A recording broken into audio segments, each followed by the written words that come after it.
make sure we're going live on the stream. It shouldn't have any problem, but there we go. So we're live.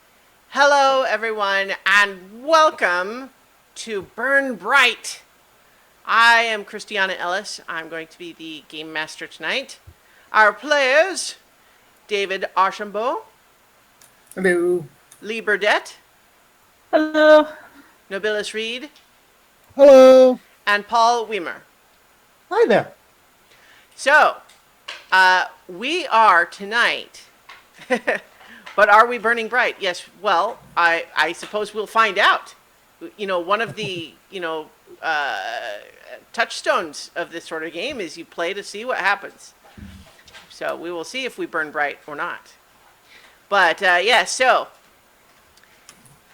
our plan tonight was going to be to do a session 0, which typically includes and involves creating characters, establishing some backstory, and discussing what sort of campaign it's likely to be, and that sort of thing. And we have plenty of that to do, but one of the things that happened kind of to my delight is that everyone seemed so excited that they all made their characters already. So what we're going to be focusing on tonight is talking through those character choices a little bit, tweaking them as needed, starting to fill in the blanks a little bit, and then, of course, we're still going to get to design everybody's spaceship, and then we'll talk a little bit more about how we're going to get things started. So, just for anyone who has no idea what this is, I did a character creation stream of this a couple weeks back, but what Burn Bryte is a new tabletop role-playing game put out by Roll20.net, and it is really cool. I have been using Roll20 for a long time for other types of games, but I think this is a really neat one. So we're going to talk about what is involved, but first, brief introduction. This is the Olaxis Galaxy. This is the setting for this game. And you'll notice all around this map of the galaxy is this red-orange stuff all around it. Well, that is the burn. It is a strange sort of aurora that seems to be consuming the entire galaxy from all directions. It's slow, so we probably have maybe even a couple of thousand years before it eats the whole galaxy, and yet it seems like it's working on it. So that, I think, is kind of an interesting setting already, where all of our characters and pretty much anyone they're going to meet still has to live their whole life. You know, it's not like it's imminent, but it's forcing a change where all sorts of cultures are in upheaval because everyone's trying to get away from the burn. But we also have lots of fun alien races to play as, and they all have cool special abilities, and there's neat dice mechanics. So, lightning round, each of you name one thing that you think is cool about the setting that you've read about so far. No humans. Yeah, that's a good one. I agree with that. Building off of that wide variety of types of aliens you can play. They're not all just humans with a little nose ridge or humans with pointy ears. Yes, no real rubber-headed Yeah. I mean, aliens here. I think it's fine to bag on Star Trek a little bit for that. Star Trek will be okay. Yep. Awesome. One of the issues with having aliens in any visual medium is you have to somehow portray them on the screen, right? And, shows like Farscape have tried to kind of really push the limits of cinematic technology to present aliens that are truly alien, right? But even then, you can, it's like you look at Farscape and, yeah, Pilot is great, but she's still a puppet. And you can still tell she's a puppet. Yeah. And even really good CGI can often still kind of doesn't quite make that leap to, that's a real alien, oh my God. right? So a role-playing game is a great place for really the most bizarre aliens you can come up with, which is why I picked a Glean. Well, and one of the things that I'll want to there's something I'll want to come back to about that in a moment. But first, David, you have a Magitech. Magitech? Like, Yeah? magic and technology, and especially the laser swords. Yeah. Science fantasy goodness. Yes. Yeah. One of the things about the laser swords in particular that I really like is that it has built into the description of them that you sort of attune to your own laser sword, and once you have, the blade of your own laser sword can't hurt you. I think that's neat. I don't think I've ever encountered that before. I think it's also really kind of required. Well, there are certainly elements of lightsabers that seem really impractical when you get down to it. But anyway, how about you, Lee? I think my favorite part of it is something you haven't mentioned, which is the character development storylines. And the different options that you have that then the GM has to work through and try to, it's how you level your character. And I mean, the one I picked specifically, I think is just adorable. So Yeah. So we'll definitely be talking more about the story paths because several of them will require a little bit more discussion before they would be fully implemented. But I agree. I think that's a really neat way to handle character advancement. yeah. Yeah. So the thing that I wanted to come back to about what Nobilis was just saying in terms of how tabletop role-playing games can be a good way to explore something that's a little more truly alien, especially in a system like this one where you are not limited in your, so that the skills that you choose to use for each task are not hard-coded in a way that like they would be, for example, in Dungeons and Dragons. So, for example, if the idea is you're trying to sneak into the secret base and there's a pair of guards there, instead of me saying, roll a stealth check, I say, there's some guards. They look like they're going to be complexity 3 guards. What skill would you like to use to get in? And so basically, any skill that you want to try to justify how your expertise in that particular skill lets you get past the guards, that works.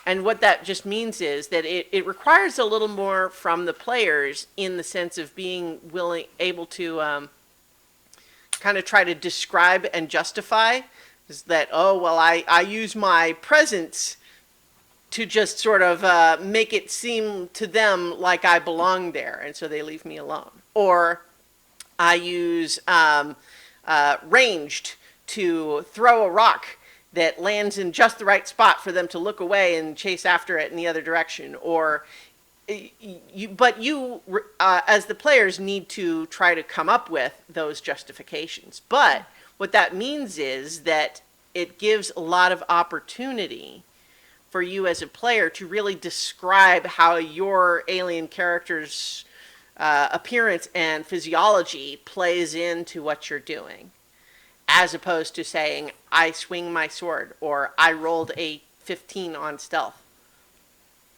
And so I think that that's kind of neat. And so we'll be playing more with that, obviously, as we get in, because I think there's a little bit of a learning curve with some of that, but we'll see. So let's talk briefly about each of your characters. Who wants to go first? And what I'm thinking for this is maybe a couple of minutes on just name which species you chose and a little bit about that, and then a little bit about what you think they're good at and that sort of thing, and just pretty high level, but just as basic introduction. I can go first. Okay. My character is Arasto. He is a Glean, which is a kind of a tentacled cyborg creature.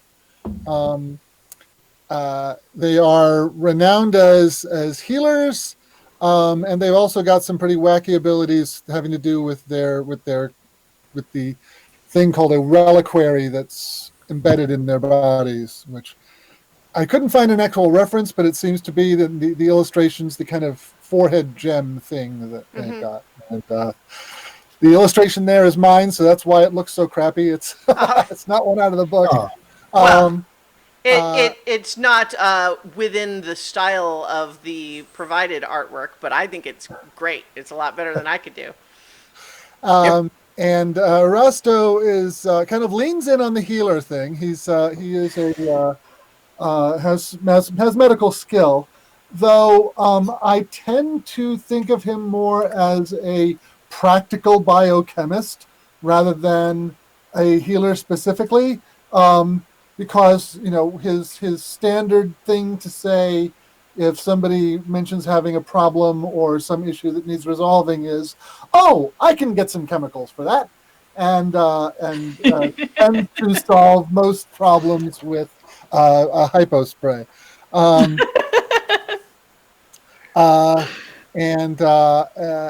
he is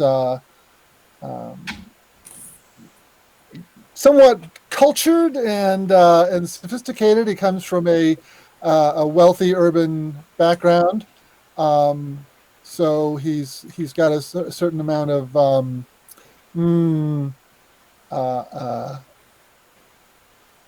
intellectual elitism, I think, might be the right word there.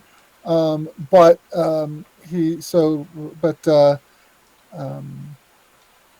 that just gives him some lessons to learn. All right, great. So who wants to go next? I'll go go next. Go You can ahead. go. Roll for it. Okay, I'll go. Okay. So I'm playing Yandu Galabrata. Yes, I stole it from Guardians of the Galaxy. Don't at me.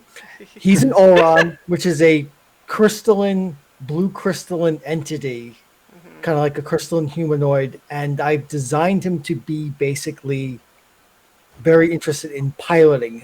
That's where his skills lie. That's where his special abilities lie. He likes things fast and with extra speed behind it. He comes from a poor background, so he's kind of a scrappy, trying to build his way through the world by using his piloting skills, kind of like Han Solo, except not a smuggler. He wants to make his mark by flying spaceships, and that's his goal and passion in life. He's great things like computers and knowledge, and he's tough because he's an Oron. All Orons are kind of tough because they're crystalline entities, and he's got great presence, but otherwise his social skills need a little work. So I see him as relatively young and hungry, but he's got the look, but he still needs to build up some of those other skills in order to bring the full rounded package. But if you need a ship flown, he's the guy for you. I do like that they're inorganic and expressed as crystal, and like one of the things that's kind of neat about Olrons, as they age, basically more and more of their body becomes sort of rigid, inflexible crystal as opposed to more moving around, which is kind of neat. But I also appreciate that you said he's a crystalline entity like the thing from Star Trek. Well, he doesn't eat planets, hopefully. Well, hopefully not. He also looks more humanoid and less like a, city-sized snowflake. All right. So who wants to go next? I will. All right. I'm playing Nova Yatola. She is an Eno, which is basically a cat person. And she basically a soldier. She has all sorts of physical skills, a few social skills, and not much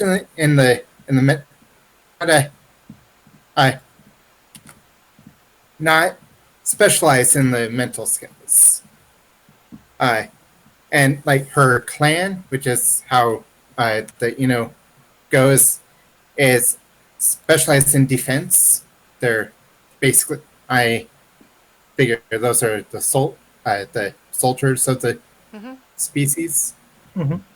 and you know, she didn't come from wealth. She is intermediate, but she was urban, and the inclusive diversity. So there's lots of experience with lots of other species. Great. Yeah. All right. And last but not least, you ready, Lee? Yes, I mean we're all So we've we're all got some infringing. borrowed artwork here. Yes. Yeah. I went full Grievous. Yeah. His name I named him initially Basket Case, but I think I might change that, but I kind of like it. I feel like it's a good name, but obviously it's your character, so you choose Yeah. what fits for you. I Yeah, think. I'm kind of waffling on the name, but basically he is a peacecraft, and that is a mechanized soldier from the Pax Galaxy. They're very isolationist, so I guess it's very odd to find a peacecraft that's not living on Pax or in the Pax system. I'll challenge that a little bit. It's more the reverse. It's that Okay. almost no one but Peacecraft live in PAX, but Peacecraft can go wherever they want. It's more just that they keep their home system pretty private. Okay. Yep, I'm definitely willing to be challenged on that. But basically, he's a mechanized soldier. He has a cockpit to help people, or to that he can join with another person and kind of like absorb them into his own body. Yeah. They're around 15 to 30 feet tall, so about 2 stories ish. And they used to be fighting mechs, but now they've been repurposed for more peaceful purposes, I guess. Well, yeah. So they themselves took it upon themselves to finish the war they were originally involved in, and decided that they were now not going to be fighty anymore. But it is a property of all Peacecraft that they have like a little pilot's seat that a smaller creature can actually sit in. But the Peacecraft remains in control. It's not like if there's a person in their pilot seat that person is in control. The Peacecraft is still in control. Yeah. I don't know exactly what it is that I want him to do. It's almost like I built him to be a mechanic, or at least a shipwide engineer, because he can actually bond with the ship and replicate different parts of it. He can become a gun turret on the ship. Anywhere on the ship, it's like, okay, poof, there's a gun turret. Under the ship, boop, there's a gun turret. Side of the ship, boop, there's a gun turret. Probably not with those sound effects, but Why not? No, it's too late now. That is now the sound effect. But yeah, so he's got he does have the 2 laser swords and some mechanics tools, and that's pretty much about it. All right, so those are our 4 characters, but let's talk a little bit about what Lee mentioned earlier, which is the story path. Because the story path in Burn Bryte is basically like each player chooses a little bit of a story arc that they would like their character to go through over a next period of time in the adventure. And so each of you choose something that has kind of like these 5 stages, and as you sort of check off each milestone in that storyline, that's how you advance your character. And each of you have already chosen one, but I think that there are a few little details about each that we'll want to just discuss a little bit so that we can make sure that everybody's happy with how that goes. But first, before we get into that, just as a reminder, this is something that we already talked about amongst our players here, but I think it's good to normalize always actually bringing this stuff up, and that's talking about safety tools. And so what Bryte has built into it is a safety deck which allows, let's see, I'm showing these on the screen if you're seeing the video. There's 3 different cards that anyone can choose from this deck at any time and put it on the screen.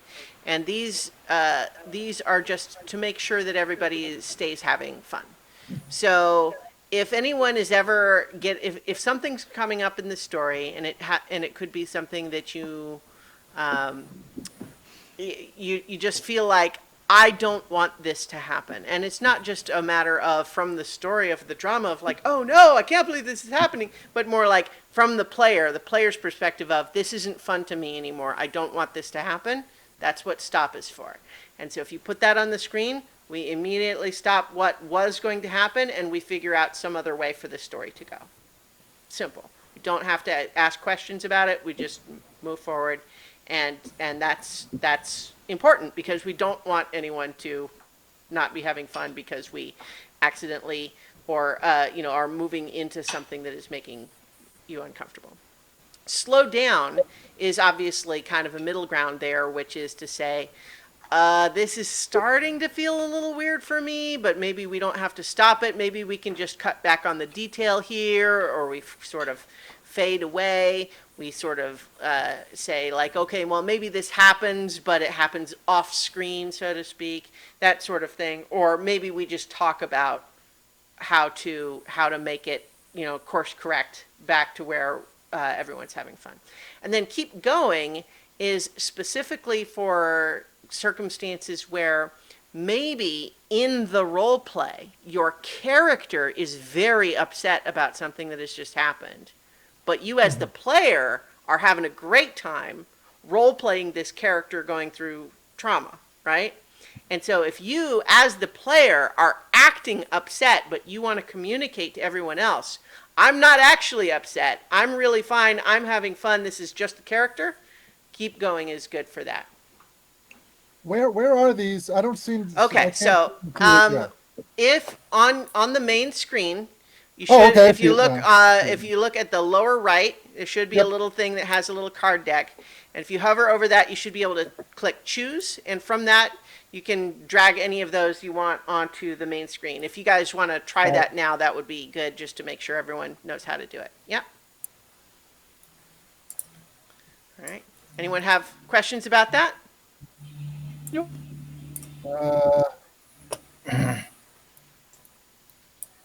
One problem is that once I've got it out on the board, I don't have it in the deck anymore. Oh, well, I mean, I think the idea is that anytime one happens, I can recall them back into the deck. So I can do this and just have them all go back in the deck. Okay. The idea is they stay in the deck unless you're specifically saying, I'm playing one now to bring to everyone's attention. All right. All right? Okay. So everyone got that? Yep. Got it. Yep. Great. So let's talk about story paths. Do you want to go first, Lee, since you actually mentioned that you're kind of excited about the one for basket case? Yeah, for basket case, I am giddy. I'm kind of giddy about it. And that is, I want basket case to find a friend. Specifically, a beast friend. Yes, you bond with an animal who means more to you than a typical beast of burden or pet. The experiences you share make you close friends. The path is for a person who wants to explore role-playing a character who has an animal pal. Mm-hmm. The animal you make friends with must use the standard weaker minion animal statistics, blah, blah, blah. I can handle all that part. Yeah. Mm-hmm. But just the idea of General Grievous having a pet bunny rabbit. just kind of when we were doing the character creation for this, it just kind of made me go, oh. And considering the fact that the last two role-playing games have been kind of horror-ish, I really wanted to look at something that was a little bit more lighthearted and funny and something like that than something more serious. Well, that's a good point, and that's maybe another thing that we can just briefly discuss, and that is just tone of what we're kind of looking for this game. Now, what this setting kind of best lends itself to is sort of pulpy science fantasy adventure type stories like Star Wars or The Fifth Element or Guardians of the Galaxy and those types of stories where everything is kind of funny. Like, you could go serious with it. You could certainly tell a serious story. But I think that there is a lot of stuff built into this game that seems to me like it's best suited for a game that is kind of pulpy and fun as opposed to hard-boiled and gritty. Yeah. Yeah. I think one of the things that I think you're right about everything that I've seen as far as the kind of the way the game is put together, but that the overarching theme that everyone is doomed. Well, yeah. So I think Kind of, it's like it does kind of foster this.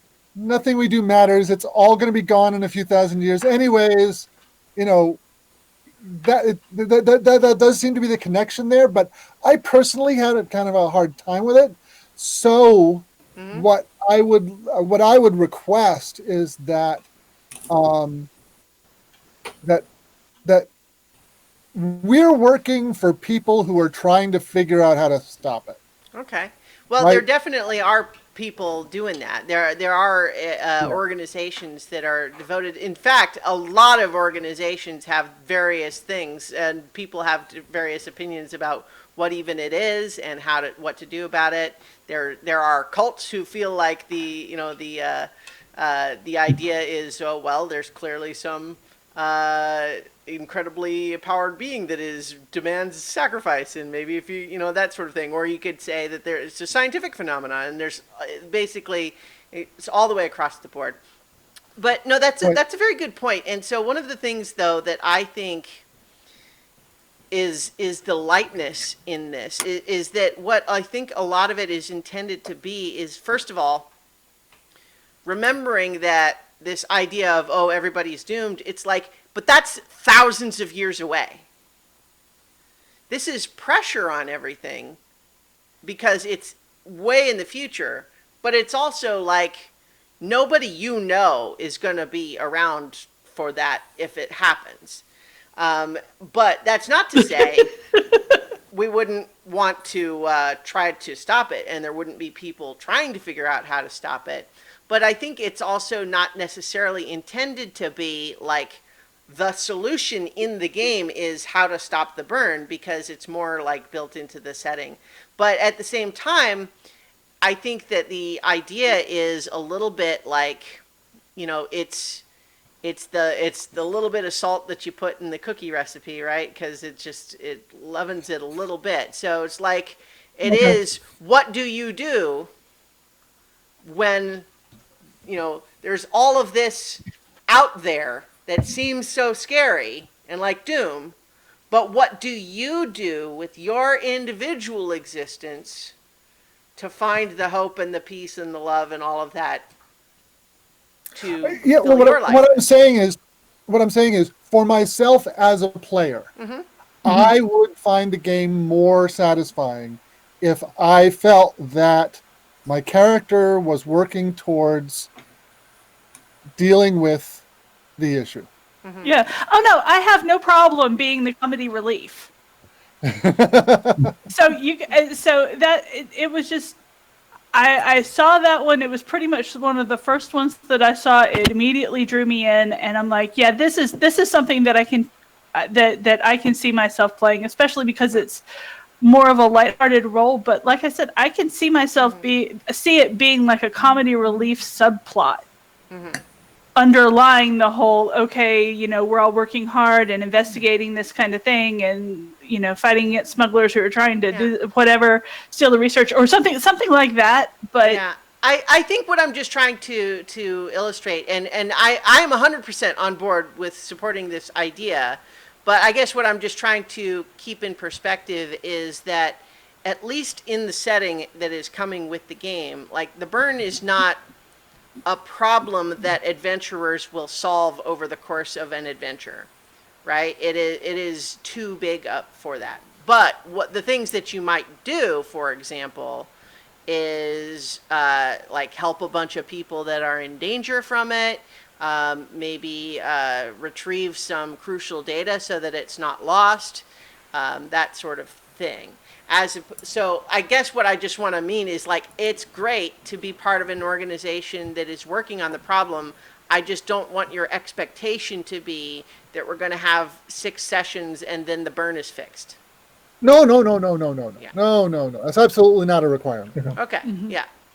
I'm just trying to make sure we're on the same page that Yeah. this is a little bit like saying eventually the universe is going to have the heat death of the universe and it will all end. But that's a long time from now. Yeah. So right now, I think part of the intent is a little bit like saying there's some scary things going to happen maybe a long time from now, but you actually still do have to figure out how you're paying for your lunch today. Yeah. So, Oh, and But the thing is, though, that's like, it's not like the galaxy is going to be there for 1,000 years and then poof, it's all gone, right? There are people for whom the burn is not a 10 generations away thing or a 3 generations away thing. It's on its way to that planet now. Absolutely. Yeah. And in fact, there are systems that have already been consumed by it. And then that's part of why, there's tension in the galaxy is because you have everybody trying to move towards the center to be as far away from it as they can. Yeah. I mean, if you look at the map, there are systems right on the edge. Those are the ones. If you want a game set there, then the burn is immediate and real. And what do you do? Yeah. Well, and then you have actually, like there are some systems like I think that there's one of the playable species, like their home system is already gone, for example. But it's, there's still lots of them around. I think it's the Rornan that's true for. So in any event, though, I think it's absolutely doable that as players planning the game, we can say what we would like to head towards is a group of adventurers that are working to make things better. And that might include a sort of distant ideal goal of maybe the burn could be turned around. Wouldn't that be great? But in the meantime, what do we do today? Yeah. And I think that's great. So yes, I'm on board with that. But so let's talk just a little bit briefly about Beast Friend to get back to that. And all of this is good discussion. This is why we have session 0, right? To talk through this stuff. But so Beast Friend, one of the things that I think plays into this a little bit is I have amongst the compendium created by the game several different options for possible beast companions. And some of them have artwork even. Or we could make one that is entirely custom. But what I think we would maybe want to talk through is, are there any wish list things that you would request? Like one of the things that it says here is must use the standard weak or minion animal statistics, which again, I can control that piece of it. You don't have to worry about that. And can have one of the following special abilities, like amphibious, climber, dark sight, fast, flyer, space survivor, or venomous. When you imagine Basket Case's beast friend, what sort of a critter are they?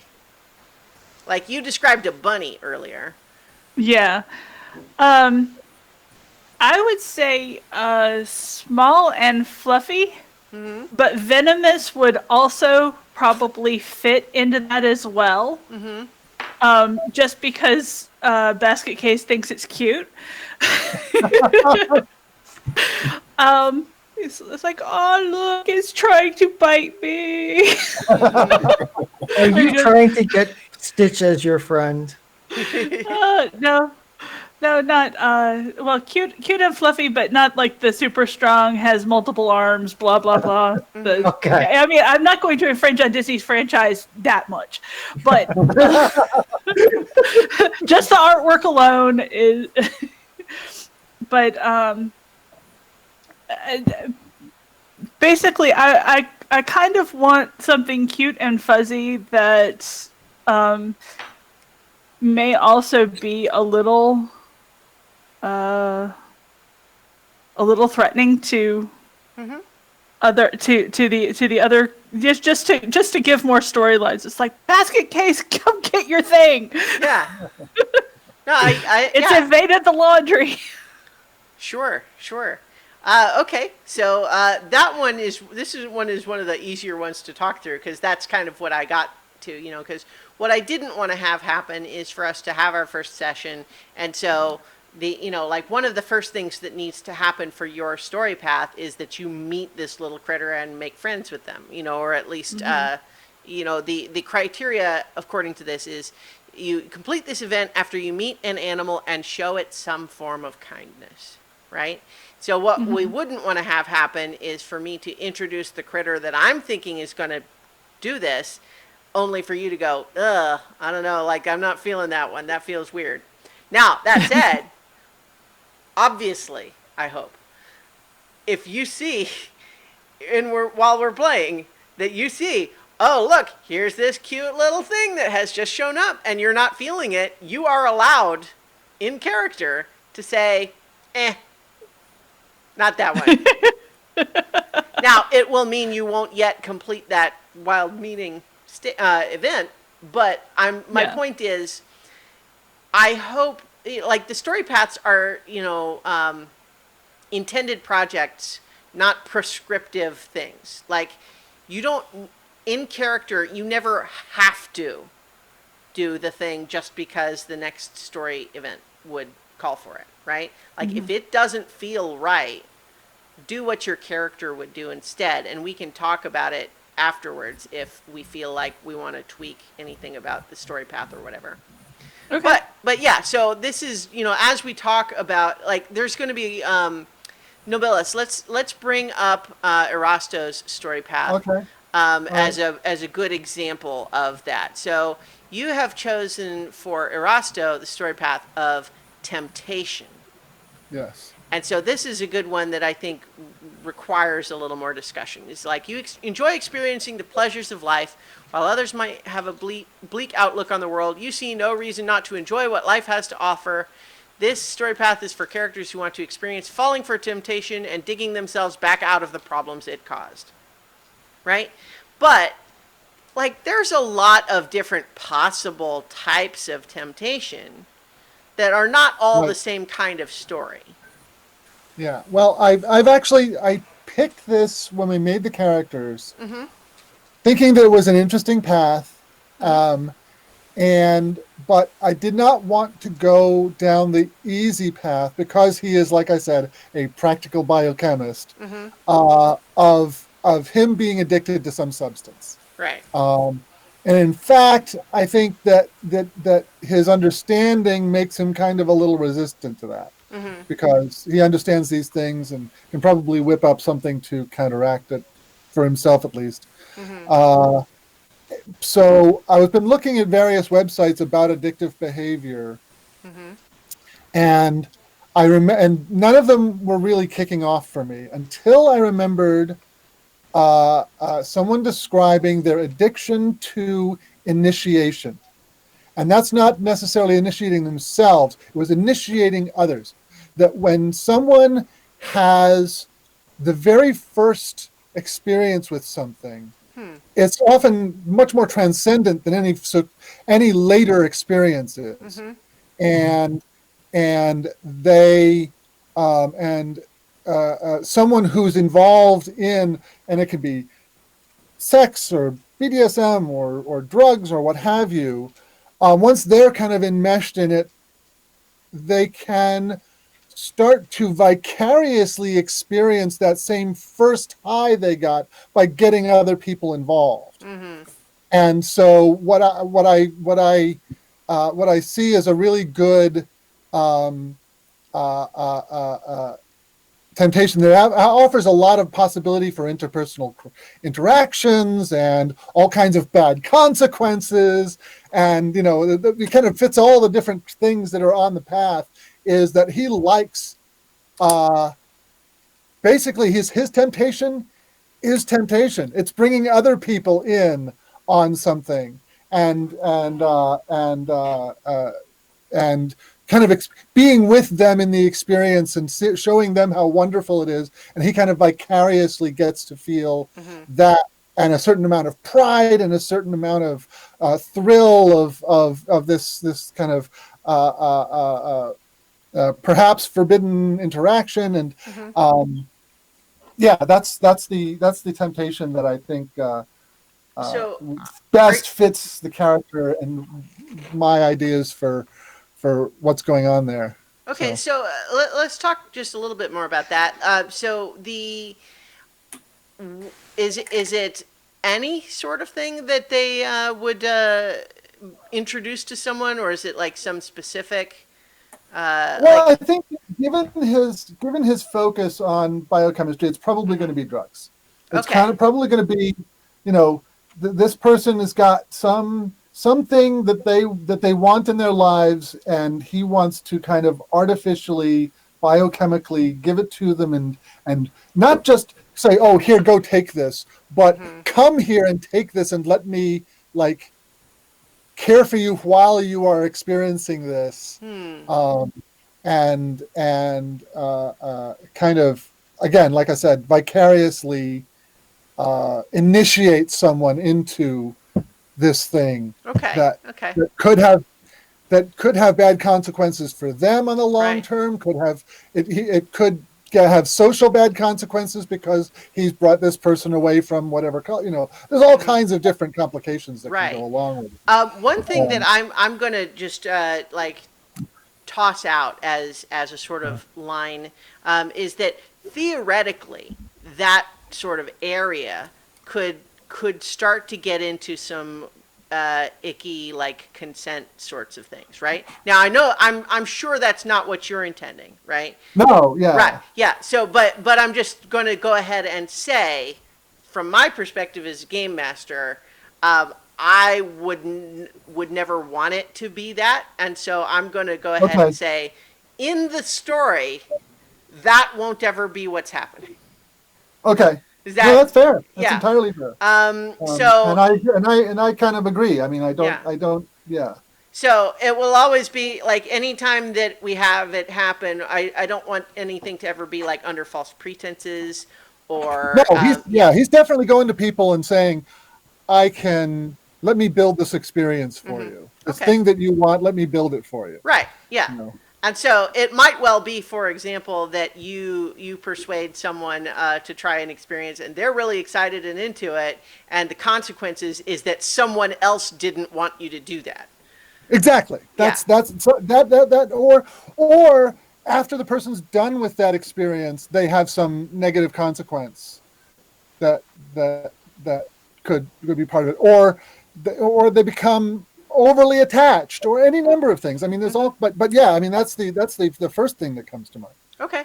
Yeah. So I think that's a good place to start, so that I can start trying to build in the window for you to begin this story path in the game. And then, of course, part of the intended sort of pattern as we play is that we finish every session with a little bit of a catch-up discussion for everybody of saying, so do you think you got any of your story path objectives this time?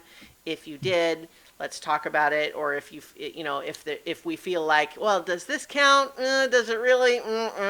And that sort of thing. We'll have those discussions. And then, of course, obviously, if at any point something starts to not feel right, we talk about it in that case too.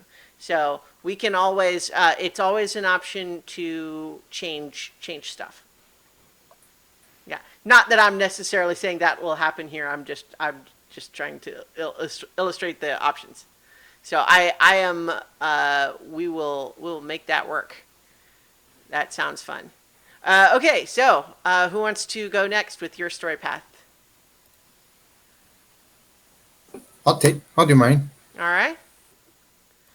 So you have chosen the story path of rivalry. You want to talk a little bit about why you chose that? What's appealing about that to you?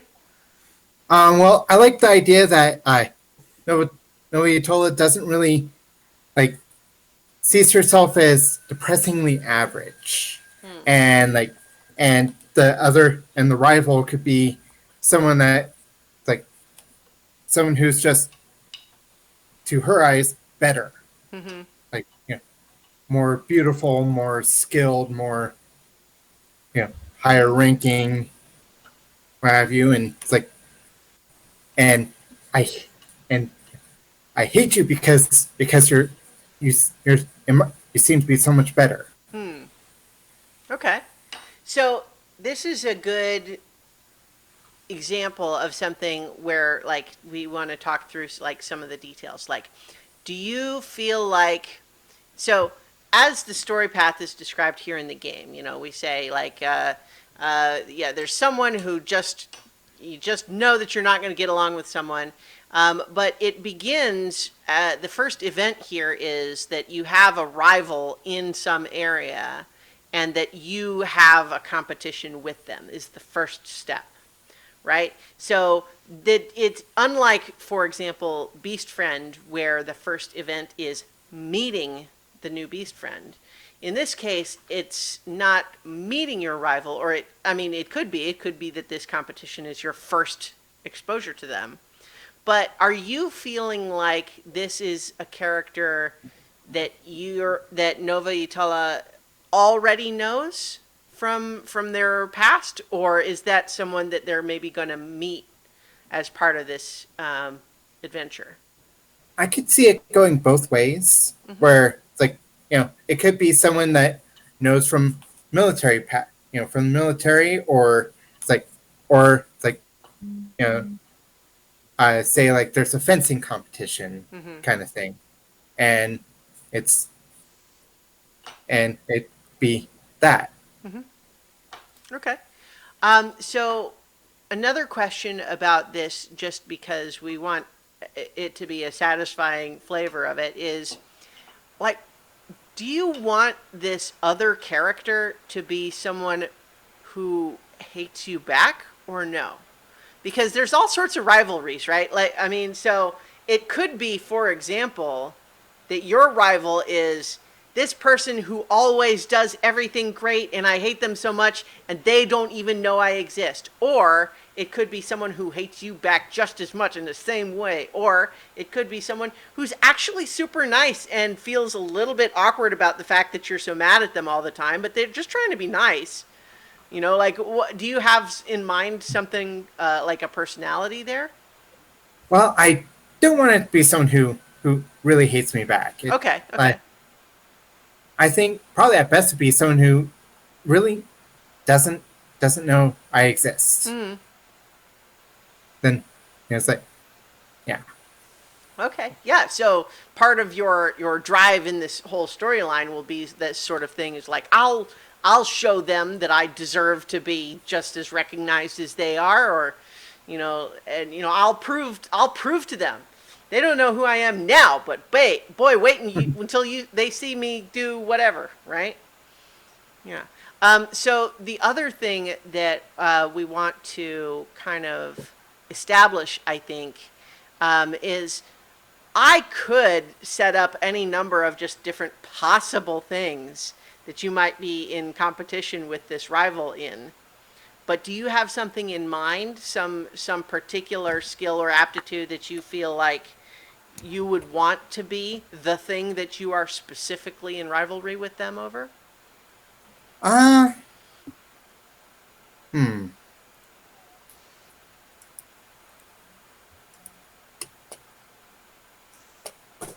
You can think about it and we can come back Yeah. if you'd like. Uh, I mean, because I the don't- other I- option is that we could just play stuff and see how it goes. Like one possible thing that we could do if you can't think of something up front is we just play the adventure for a little while, and maybe it gets to a point where like something has happened in the story where someone has shown you up in some way, and you feel like, no, that person, I'm gonna get him. You know, like. So if you can't think of something up front, we could do something like that. But I'm just trying to provide options. yeah, I don't know. I That's really okay. don't know. That's okay. You want to think about it? Yeah. All right, cool. That's fine. Let's talk about Yondu. Okay. So you have chosen contest. And based on the fact that you specifically talked about how your character is like a pilot, that makes it sound like you would want the contest to be some sort of like a spaceship race or obstacle course or piloty related thing. Right. When I was looking through the various story paths, I saw a contest that said like it could be official Starship race, and I went, "Ding! That's Yeah. what I want." Mm-hmm. So basically, yeah, I mean, as part of his overall story and growth of trying to become this good pilot, Mm-hmm. this is a piece of that overall longer story. There's this contest that he wants to enter, win, and become a better pilot, thereby gaining fame, reputation, and whatnot in the process. Just what it says on the tin. Yeah. Yep. Well, It's and kind you of know what? straight That snippet. certainly makes it easy for me. You know, like in the sense of like, okay, Starship race, got it. And then that actually is going to obviously it would have to be very tied to the ship that you guys ultimately are playing with, right? Like Yeah. it's going to be directly connected there. And so on that basis, let's talk a little bit about the ship. Now, there are rules for establishing a ship. There are basically 3 basic types that you can start with, and then there are various modules that you can get and everything. And then there's also some other decisions to be made there. But what we're going to need to do in this conversation is make distinctions between the players and the characters, right? In the sense that we as the players are going to decide what kind of ship we want the characters to encounter, right? But obviously the characters are not getting to choose, right? Or we don't know yet, right? Like we have not established how in game the characters come to be in possession of this ship, right? And so I have some ideas for that, but that's another decision that we can potentially make as players, which is to say, these 4 characters, how in the world did they come to be together on this ship, right? Like that's some of what we can decide. Now, I have kind of an idea that I think might be fun, but that is basically if you guys don't have some other idea that you would rather do. So, do you want to talk? What would you guys like to focus on first? So, there's going to be 3 basic ship types. Each one you're going to have various different modules that you would buy for it that give it different abilities and so on.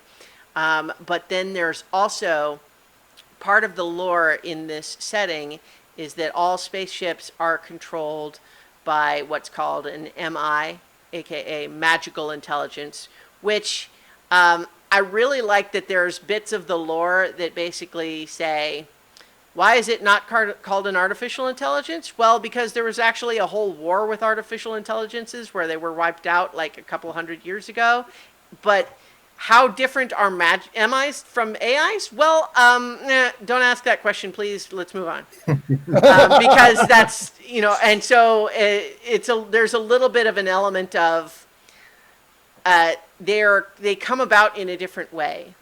And there are some areas around the lore of it that you could use to explore it in many different respects. But suffice it to say is that a magical ritual is performed for a ship that seems to summon into existence a magical entity which takes over running the routine operations of the ship, like a ship's computer, right? Now, they can do ordinary things like piloting a ship from one location to another, but you still go in and do piloting roles and sort of anytime there's like crucial high precision stuff needed, like in combat, for example. But these MIs have their own sort of personality.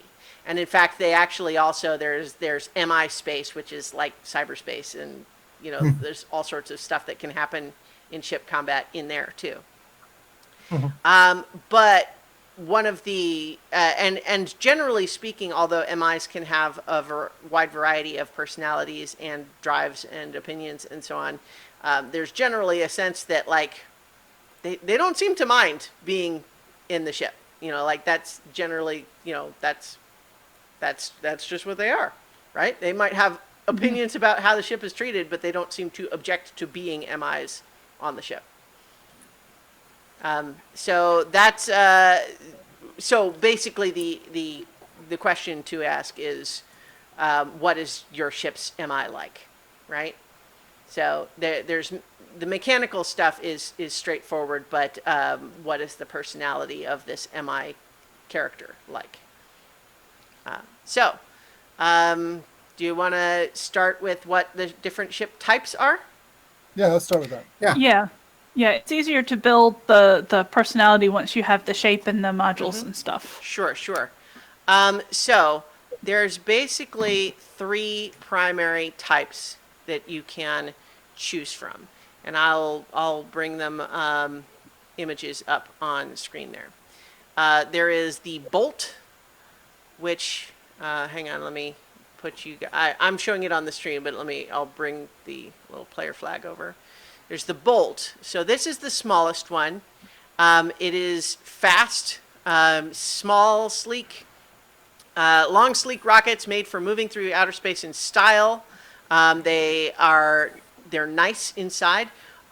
So there's 2 basic stats that each of these ships is going to have. One is the MI health levels, and that's basically how much damage can the MI take before it is destroyed and shuts down the ship.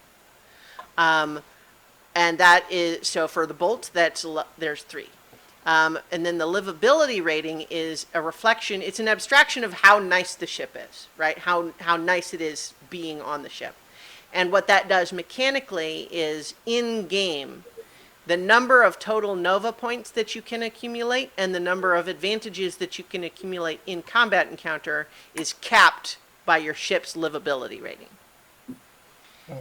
So if we're in a cramped place with not a lot of food, with sufficient food but not much variety, and never get to see a window, that kind of weakens us in kind of esoteric ways compared to having a more livable ship. Right. I love it. So this, if you look at the map of this ship here, all of the, so the little red square towards the center, that's the MI jack. So basically, in game, if your character wants to jack into the MI and be in MI space with the ship's MI, which is necessary sometimes, for example, if enemies are trying to hack into your computer, right? You're hacking back, right? You would have to move your character to that spot because that's where the MI jack is, right? And then the blue one is the cockpit, and any moves to move the ship or control it and manipulate it in that way needs to be done either from the cockpit or from the engines, which is the green square. So your player token has to be in one of those spots in order to do, control the ship. All of the purple ones are different customizable modules. There's different modules of different shapes, and different ones go in different spots, right? But obviously, if there's a 2x2 shaped module, there's only one place that can go. And so those are designed so that if you want to use that module, you have to go to that spot where you've put it, right? So that's just basically how these work. So the bolt is the nicest inside to start with. It has a base livability rating of 3 and base MI health levels of 3, but it's also a little smaller than some of the others. Compare that to the Predator, which is more designed for combat, where you are, your base MI health levels is 5, so it's better protected from attack. But the base livability rating is only 1. Now note, the base livability rating can be upgraded with some of the modules that you could install on the ship and make it nicer, right? There's also actual special abilities that you can take from some of the species that just by being on the ship, you're so friendly, it makes it nicer. But so what that means is this is the livability rating to start with. So one of the things that's probably worth noting is that ship weapons, like ship turrets, require a 2x2 space. And so the previous ship the bolt only has 1 spot for that. Like this has 2, for example, and there are 2 that can aim just about everywhere here. But then also, last but not least, is the Wanderer, which is the... What was on that last one? What's the green spaces? Oh, engines. Okay. Engines. So the Wanderer so is the biggest one. So you can see, I've got you guys on there. Yeah. So the Wanderer is obviously the biggest. It has, it's the medium for the MI health levels, which starts with 4, and the base livability rating is 2. So it's bigger. It has obviously a lot more room for like cargo and stuff like that, and lots of different places for different modules. But bear in mind, bigger is nice in some respects, but also you have to remember that because in combat you have to move around and be in the spots that the module is to use them. Like if your stuff is all spread out, then you have to run around further inside the ship to get to the different things. So, do any one of those 3 ships appeal, or I can put the other ones back up on the screen if you guys would like. Yeah, let's see them all one more time. All right. So this one is the Wanderer, and this one is the Predator, and then the Bolt. Okay. I'm getting a black screen on mine for that, but I'm looking at it on the stream, so. Okay. Yeah. Oh, well, I guess I don't have tokens on there, so that's. Yeah. Yeah. Okay. So, but if you can see it on the stream, then obviously you'll. Yeah. Yeah. So here I can put tokens on the. Now those tokens are not to scale right now. You would actually be. Actually, I might want to double check that. No, that can't be right. Yeah, so your token would actually be like that. But let me, with the exception actually of Basket Case, who is bigger. So Basket Case takes up 2x2. So now that I've placed each of your characters on the tokens on the ship, do you see now? I might have to make your tokens have sight. Or do you see it now? No. Okay. Just see black. Okay. Give me a second. Okay, sorry. Yeah. Which one? Yeah. That one is Rosto. Is the player view on this one, or? Yes, just a second. Give me a second, please. Thank you. I have to put your token on there and say that the token has sight. This is set up as I normally would have done. Yeah, so I can do this for everybody. It just takes me a second. I think for my own part, I like the Bolt.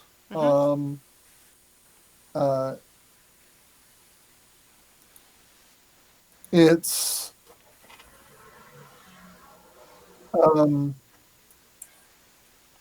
mainly because I think that just from my own character's point of view. Mm-hmm. Um, Yeah, I like the Bolt too. I think it's a good middle ground between the really really huge one and then the smaller one. well, It seems to have a lot of the versatile space. yeah. So The, here, the Bolt has that sort of science, Buck Rogers science fantasy sort of feel to it as well, which would like to lean into. yeah. Yeah. I got that feeling Yeah. too. Well, sure. Yeah. I like the idea. I- I mean, one of the things I'd kind of like to establish, Mm-hmm. right?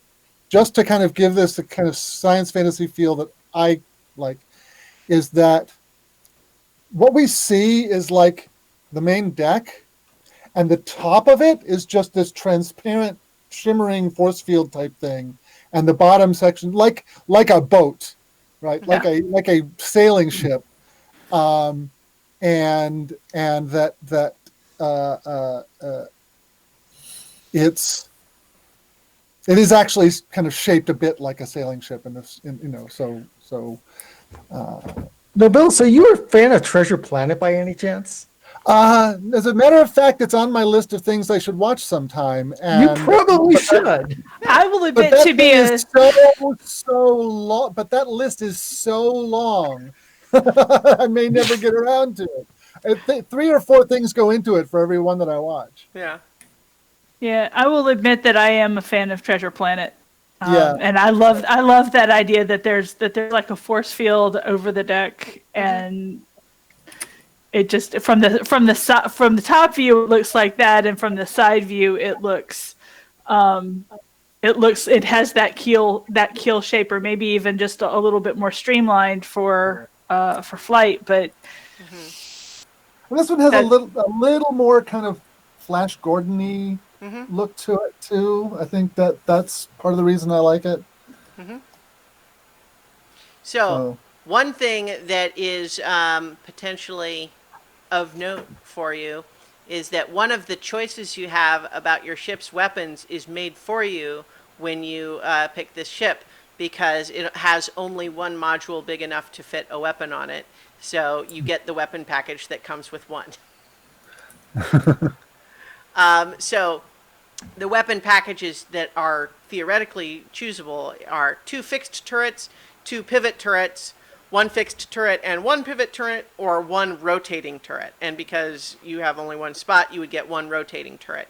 The differences between those are basically involve which directions that they can aim Right. in the spaceship combat. Because note, as we look at the map here, that we have the 4 near zone, 4 far zone, starboard near zone, starboard far zone, port Right. near, port far, aft near, aft far, right?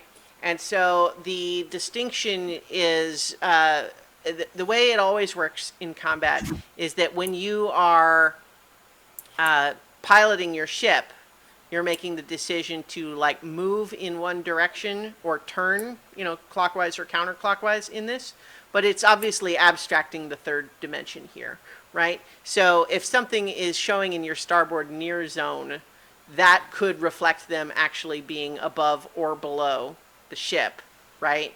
But it's in that sort of wedge of space.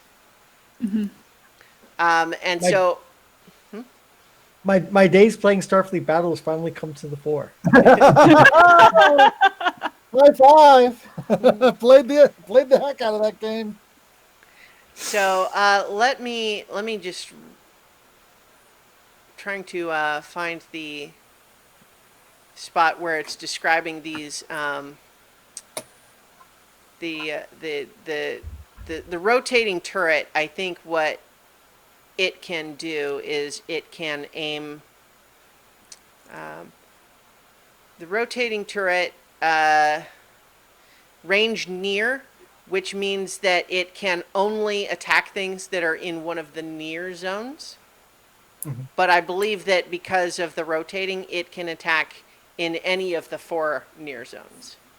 And so the differences between the different turrets are, for example, a pivot turret can do like 2 directions. A fixed can only do 1, right? So, Right. but the rotating turret costs more by being, all the way around. But because you're only getting 1, it, the fact that it costs twice as much evens out. And so essentially what it equates to is you have a weapon that theoretically can fire in any of the 4 directions that will be abstracted in the ship. Okay. So y'all ought to love me. Yeah, well, your ability to become another turret at any point on the ship you want is good. Yeah. Yes. Yeah. Let's see. Yeah, so basically what that would mean is wherever you have your token currently, like if you wanted to be back here, then you could, turn into a turret right there. I would have to look to see what kind of turret you become. I don't remember. It's a rotating turret. Okay, yeah, there you go. But like one of the things that's especially important about that is one of the things that can happen in this game during spaceship combat is there might be a hull breach. And if the hull breach happens in Sector 2, until you fix it, it's dangerous to be in Sector 2, but that's where your weapon is, right? So if everyone had to evacuate Sector 2, now you can't get to your weapon. But you could have Basket Case become a secondary weapon, right? But so that would answer that primary question then, which is that you start with, you've got the bolt, you have 1 rotating turret to start with, base MI health levels 5, base MI health levels 3, base livability rating 3. Now the additional modules that you would be getting all cost Argent. And I think that by default, you don't get anything else that's just like automatic. So any Argent that's left over from you guys building your characters, that's part of why, we have, that leftover Argent that posts to the group thing. So you can look at, let's look at what your leftover Argent is and figure out how much that is for the ship, and you can decide if you want to be paying for some additional modules. Well, I mean, one part of it, I mean, looking at the last post of each of these, it looks like we have an even 3,000. Okay. Because we got Mozo 300, Yondu 50, KKF 350, and then I had 2,300 left over. Okay, so that doesn't get you very much because I believe that the cheapest module out of all of them is 5,000 Argent. Yeah. Yeah. And that's okay though. We that's part of where we're gonna, one of the things that you guys didn't necessarily take into account when you were buying all your equipment is you didn't necessarily know what you would be spending the spare on. So you could decide, for example, to kind of sell back what you had, sell back the some of the equipment that maybe you don't really care much about and would rather be able to buy a module for the ship. So a couple of questions in the chat. One is, can Basket Case act as a plug for the hull breach? And so here's the thing about how that works, right? Is that if there is a hull breach, the way that you would solve the hull breach is by making a skill roll to repair it, right?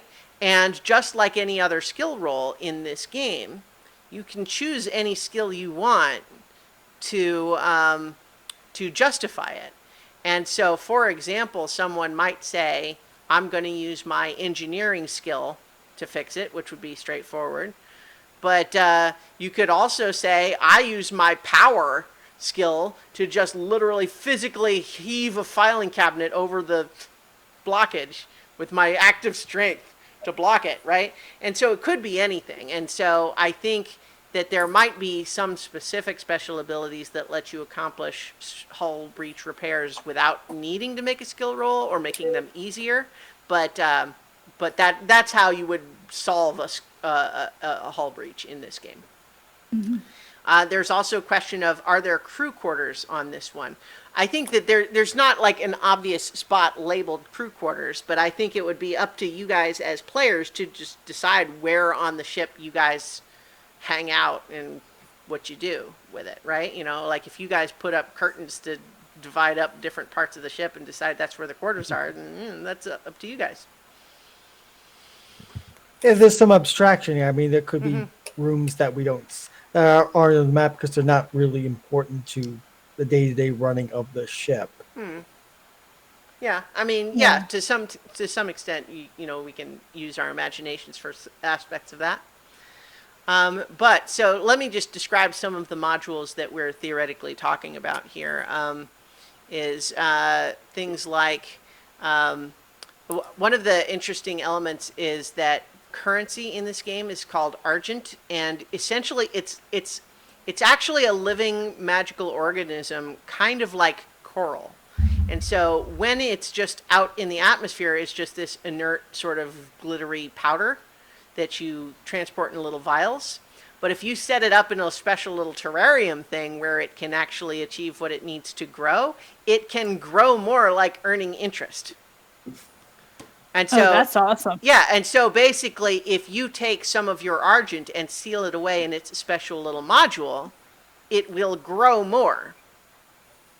And so one of the things that you can get is a currency node, which basically gives you, you can decide how much you want to have sealed up, but if you have a currency node, you get even faster growth.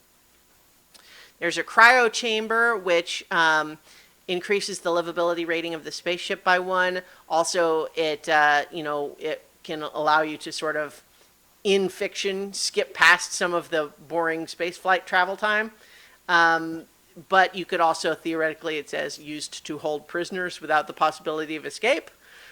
Things like that, you know. And one cryo chamber module requires a 2x2 spot. So, yeah. That's but you could, like, if you figured basket case is always going to be the only weapon you need, you could use that one 2x2 spot as for that, and then sell the weapon back if you wanted.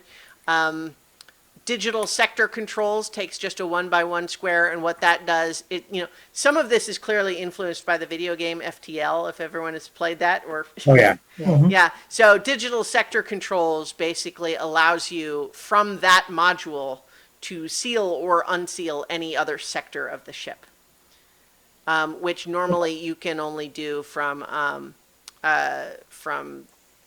let's see, inside the MI, I bet.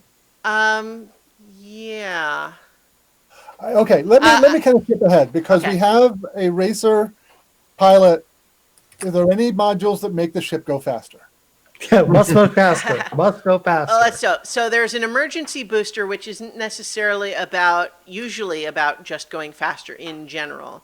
But what it's designed to be is essentially a thing that you can use for like rapid evasive maneuvers. So when you activate the module with a skill roll, the spaceship dodges all weapon attacks that turn, right? So let's say you had 4 different fighters coming after you and they're all attacking. You can go and use that module and you'll evade all of those attacks. But you can only use it once until the ship is rearmed. Like you have to refuel and all that sort of thing. Pilot controls is a module that it's not a special thing, but basically normally you would have to do it either from the cockpit or the weapon thing, but you could install one up in the front sector 1, for example, and then be able to control the ship from there. There aren't any that so a lot of the travel time and speed and stuff is kind of abstracted in this system. So there's not a lot that are that focused on like makes the ship go faster. Okay. And I think part of the fictional reason for that is the idea that there's, excuse me, the fictional reason for that is that like the way that like the only kind of ship engine that anyone can really make that these days is all kind of based on the same technology. You know what? I want to take back some of what I said earlier. There are some of the weapon modules that are only need a 2x1 spot. Like there's like a heavy cannon that would be 1x2. 50,000 But yeah. Argentine. Yeah. Now, like obviously, some of this stuff though, like I think we want to talk through what the ship has to begin with, but a lot of it also like this is intended to be a money sink for you guys on your adventures, right? You know, it's Yeah. like Yep. you know, you upgrade your ship. But some of the things that you can get include some like safety things, like there's hull gunk, which if you put in a module, say in Sector 3, then if there's ever a hull breach in Sector 3, it just automatically fixes it. Let's see, I'm looking at some of these to see if there's, because this is a longer list here. You can get smuggling chambers, like those little areas in the Millennium Falcon, right? You can get an escort fighter, which is like that's an expensive one too, but it's a detachable fighter ship that you can have one of the people get in and fly that around in separately. You can get a boarding tube, which allows you to board another ship, obviously. One of the key things about the boarding tube as a module is that normally you can dock with another ship without having to have a boarding tube. The boarding tube is for when they don't want you to. Yeah. Yeah. In the Harassed. so we've got in the chat, Money Sink is the name of my punk band. That's pretty good. Then there's also, is there ever any sort of ship expansion or larger ships? Well, I mean, of the, the Wanderer is an example of a larger ship. I think that in theory, you could do whatever you want. These are just sort of the 3 default ones that the base game comes with maps for. Like, in theory, there's all different kinds of different ships, and you could do lots of different things. Yeah, so I don't think that there's anything else that is like a ship module that is basically like makes the ship go faster. Because a lot of that comes down, it's abstracted into the, whoever's making the piloting checks, right? The skill rolls. And I don't mean to say that that's always going to just be, rolling pilot, right? It's like, it's going to be whatever it is. But the point is, like, for example, if you were trying to outrun a bunch of fighters, the way that you would have to accomplish that is you make a skill roll to like maneuver to where they're all in the aft far zone, like behind you. And then you're making rolls to say, I want to outrun this one and outrun that one and outrun that one. And once you have outrun all 3 by successfully skill rolling, then you have gotten away. Right. Makes sense. So here's a question again, and this is for players rather than characters, because obviously characters would like to have all the cool toys. And to some extent, players liked having the cool toys too, but this is where we are discussing this as part of a storytelling exercise of what do we want the players to have access to as we start. And my initial inclination usually would be to say, we don't give you all the toys because that's what you're supposed to be working towards.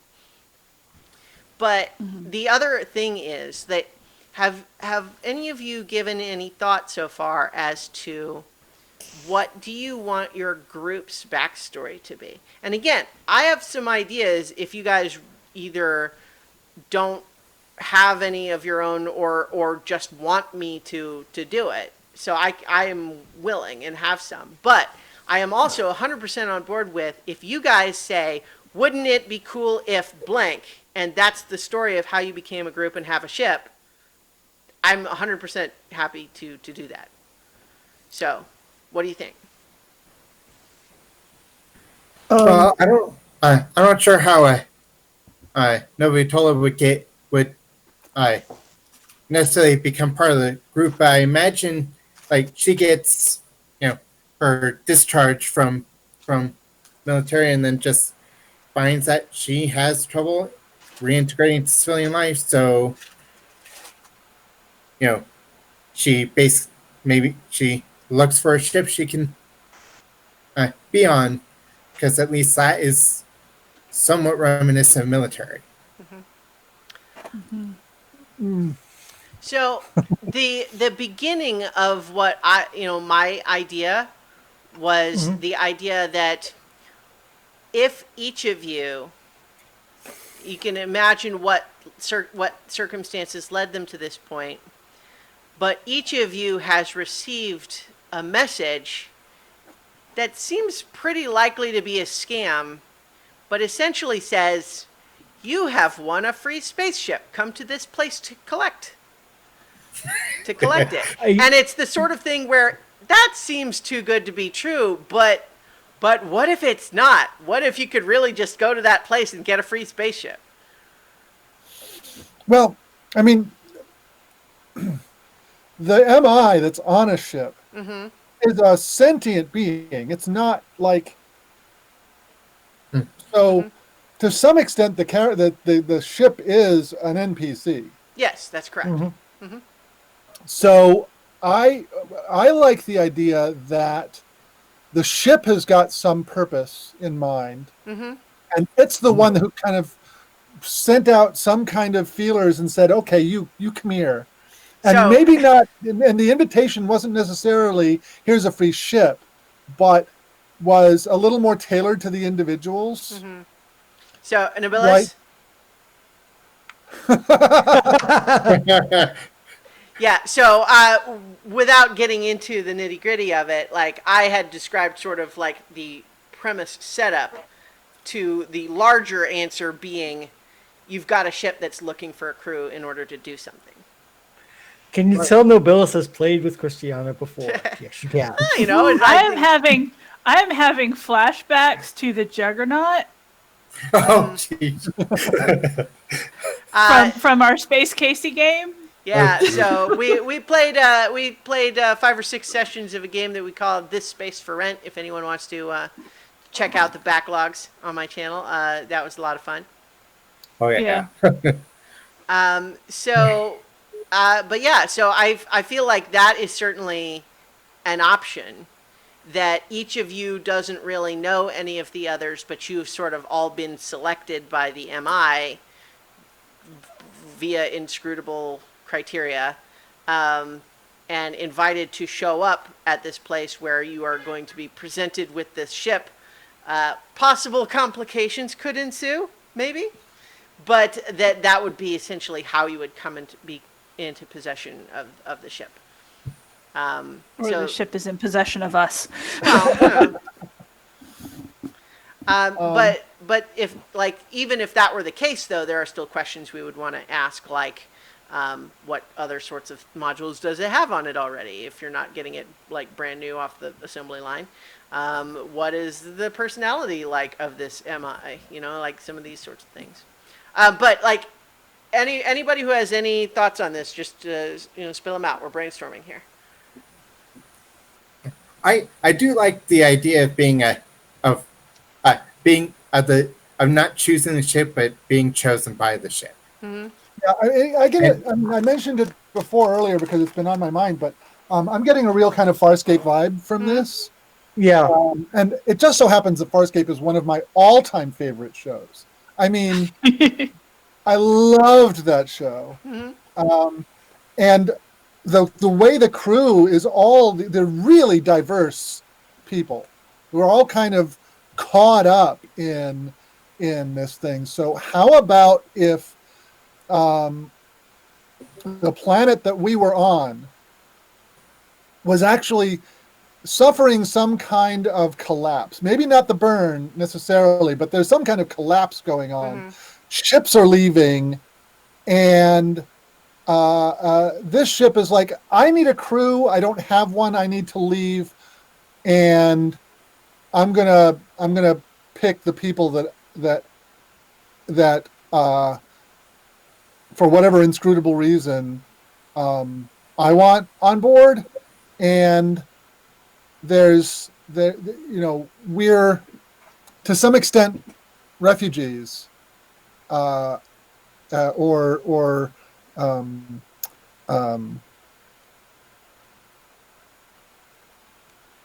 the other word? We're on the run. Evictees? Or Well, so like there's a lot of different ways that could go, obviously, right? Because there certainly are systems that are on the very edge of the burn, and so that could be one possible threat.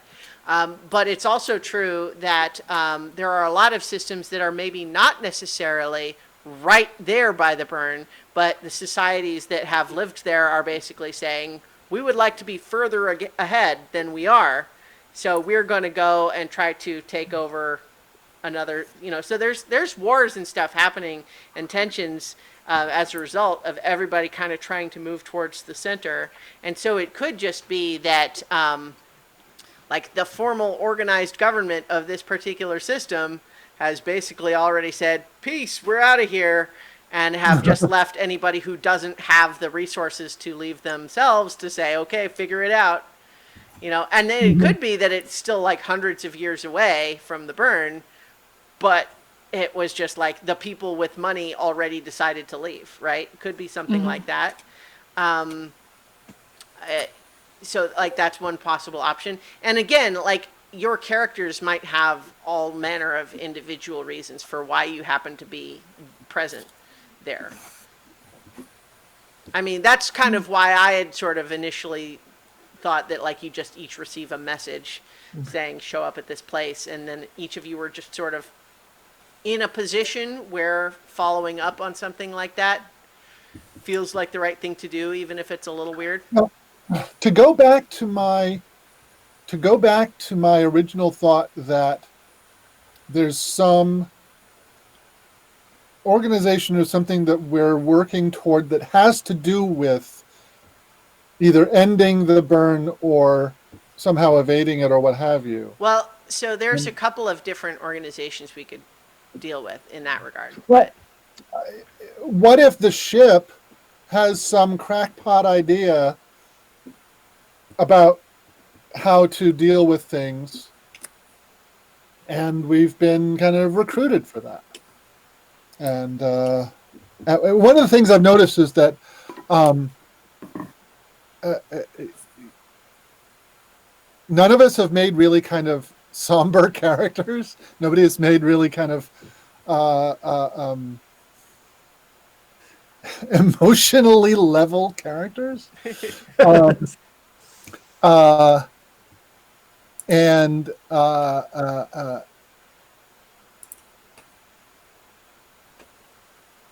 wonder if that can be, something that the ship was, for whatever reason, seeking out and kind of.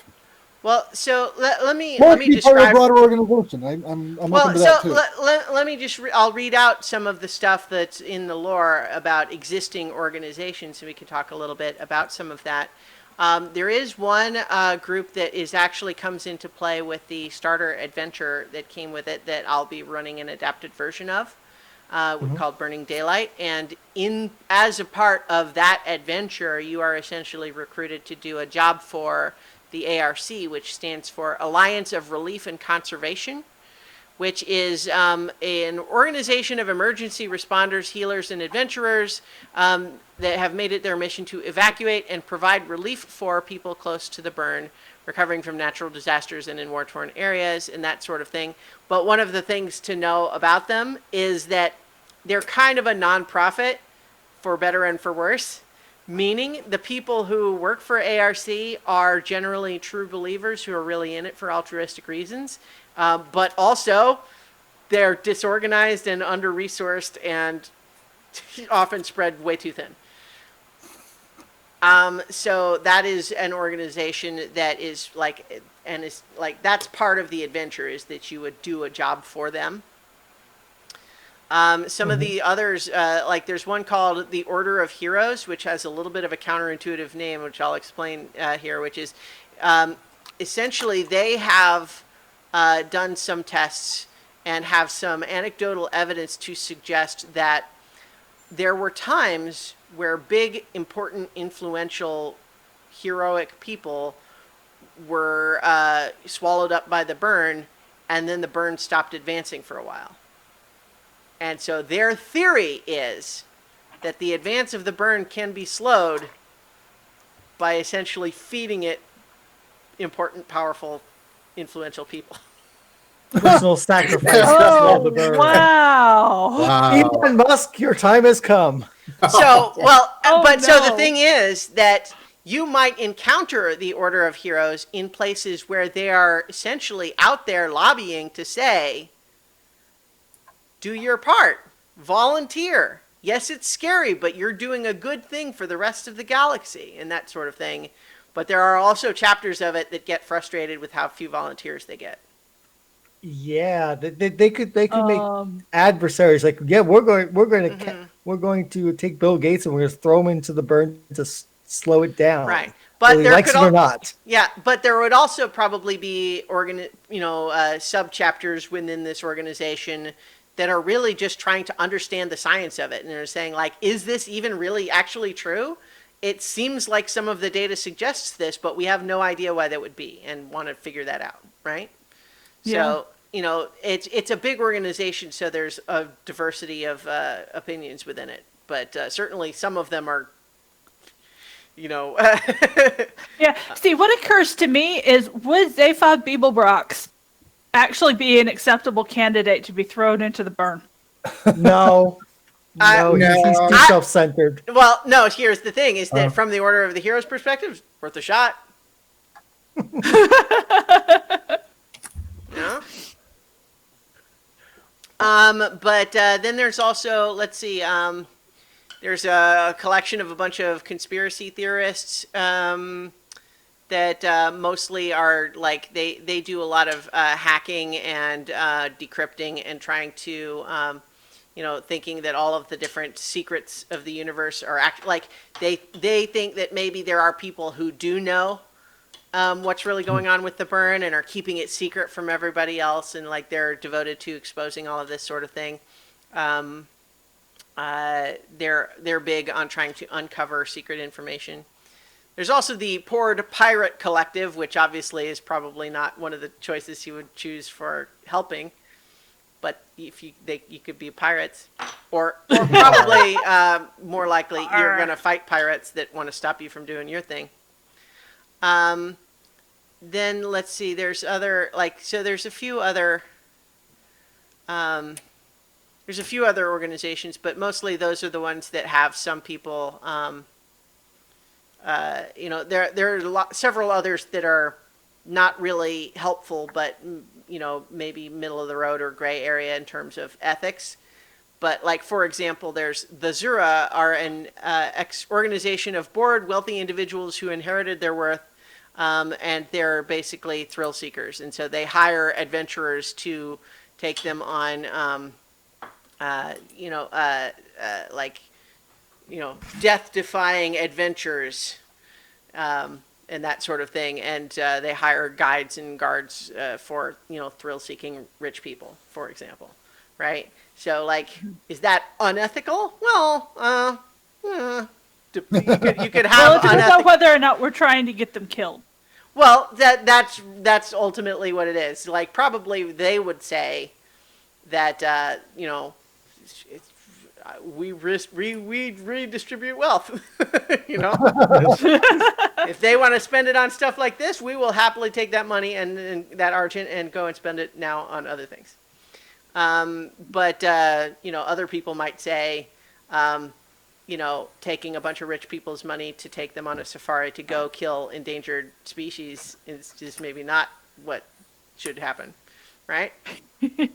And then there's also, so those are some of like then there's also like the overguilds, that do a lot of the governing what there is in the galaxy. And there's sort of 5 of those that each sort of focus on their own, you know, field, so to speak, but they kind of all work together a little bit. So there's the Overguild that controls construction and maintenance of infrastructure. They're the ones that are actually having the hardest time right now because it's kind of all, all the established existing infrastructure is kind of being disrupted right now. Then there's Cosmo Overguild, which controls transportation. The Bahiri Overguild that controls communication. Egan Overguild controls medicine and health. And the Senshal Overguild, which controls it's like private security. And obviously, any of those are big sort of organizations that could be involved in any number of different things. And those are, again, like just the ones that are established as part of the base setting. I mean, Nobilis' idea that the ship has its own agenda is an interesting one. I mean, we might not even know because if this ship is not off the assembly line, what happened to the previous crew? Why is it seeking for a new crew? We may not. Those things might be emergent in play. We find those things out, but the inciting incident is this. The ship wants us as its crew and has picked us from whatever resources or whatever algorithms have put together. Like, okay, want you, and you, and summons us on. And I do like the idea. There's some sort of ticking time clock that helps push us towards. I mean, my character, being a wannabe pilot, clearly has motive to go check this out, even if it's a long shot. But maybe we need a ticking clock to push everyone else to want to come to the ship rather than it's like, I'm just going to go to the racetrack instead. What do you guys think? Yeah. I mean, it's a job. Cool. Oh, you're a soldier, so yeah. Yeah. I'd have to think about how Basket Case got on that list. Except for the fact that we don't even know how the algorithm picks. Right, yeah. You don't have to decide why they would be on the list. That's not like your character's decision, right? Okay. But it's more a matter of what I was thinking that you would all need to decide is what circumstance is your character currently in where the prospect of, hey, come get this spaceship seems appealing. Poor and grounded on a planet? That's all the motivation I need. Right. Now, it could be, for example, that we could say that this planet is more unstable than it was up until recently, just maybe because, like, what government there was had decided to kind of, abdicate or was overthrown. And so now there's a lot of chaos going on and a lot of people are feeling like it's the right time to get out. And so, get ways off the planet are sort of at a premium right now. Like, that's an example. But there could be, this is where we get to decide how this works, right? Okay. So, yeah, I mean, the characters I've got him right now, I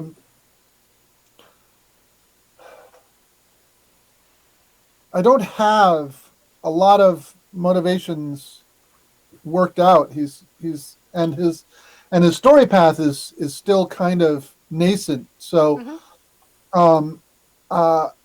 I think what's necessary here is to think of some like secondary motivations that are not part of the story path. Yeah. Think of in those terms.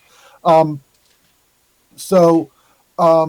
think that and to kind of break down into a character having a motivation to go to or to go away from are 2 options to look at, and I think my character would be on board for that just out of sheer exploration, just all right, here's this new thing to do. Okay, so let me also reintroduce the idea that it can already be true that you guys are on this ship. This is your ship. You've had it for a while, and this is ongoing.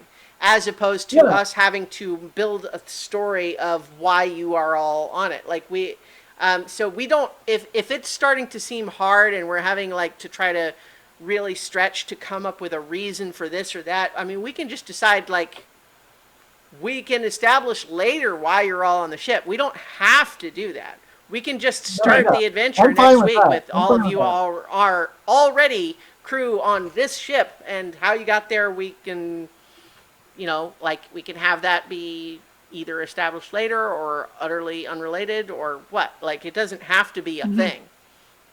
Okay. But I kind of also feel like, though,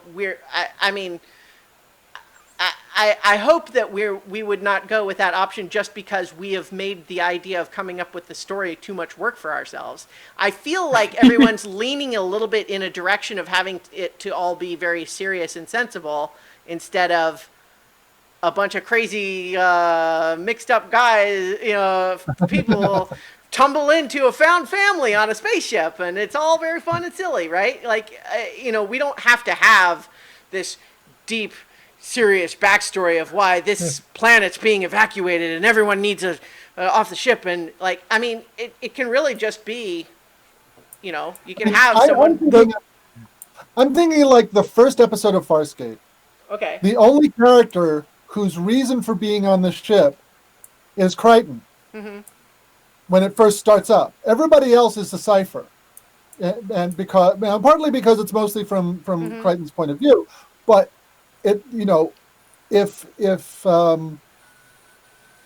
so it does, yeah, like we don't need to have a lot there, just that.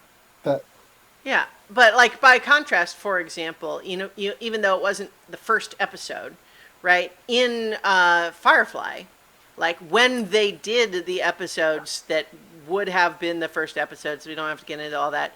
But the ship, this episodes that tell the tale of everyone getting on board the ship, there's a lot of people who they didn't make a whole big production of it. It was just like, oh yes, hey, I would like to book passage on your ship, and then they're on. And they do have their own secret reason, but they didn't make a whole production of how they came to be on that planet and why they were trying to leave. Right? It was just like, they had their own secret reason, and it didn't come up because all they were doing was saying, yes, please, one ticket. I figured out my character. You've just said it. Okay. My character booked passage on this ship to go to another planet, and when he got there, the planet was gone. Okay. Just gone. And so all of his plans were leading up to, and one of the reasons that I'm, you know, that I mean, most of what my characters got is like things like clothes. He's got sets of clothes. He was on vacation? What? He was on vacation? Well, no, he was packed for moving to a new place, right? So he had several changes of clothes. He had this, that, and the other. And not a lot in the way of weaponry or equipment. I mean, it's mostly kind of mundane stuff. Mm-hmm. So,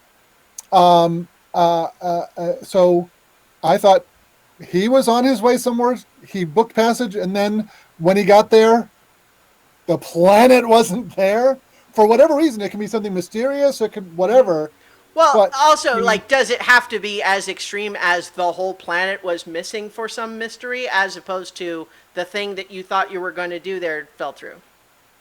Yeah, I mean that it could be anything as mundane as that on up. Just the reason he's on the ship is he started off as a passenger, and then his destination was no longer viable, and the ship said, "Well, you can stay on board.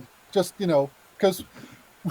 We have a bunch of really dangerous people, and we need a healer. I'm suggesting that we try to keep our character backstories smaller, rather than have to suddenly now there's a whole mystery missing planet that is introduced as the beginning of our game, right?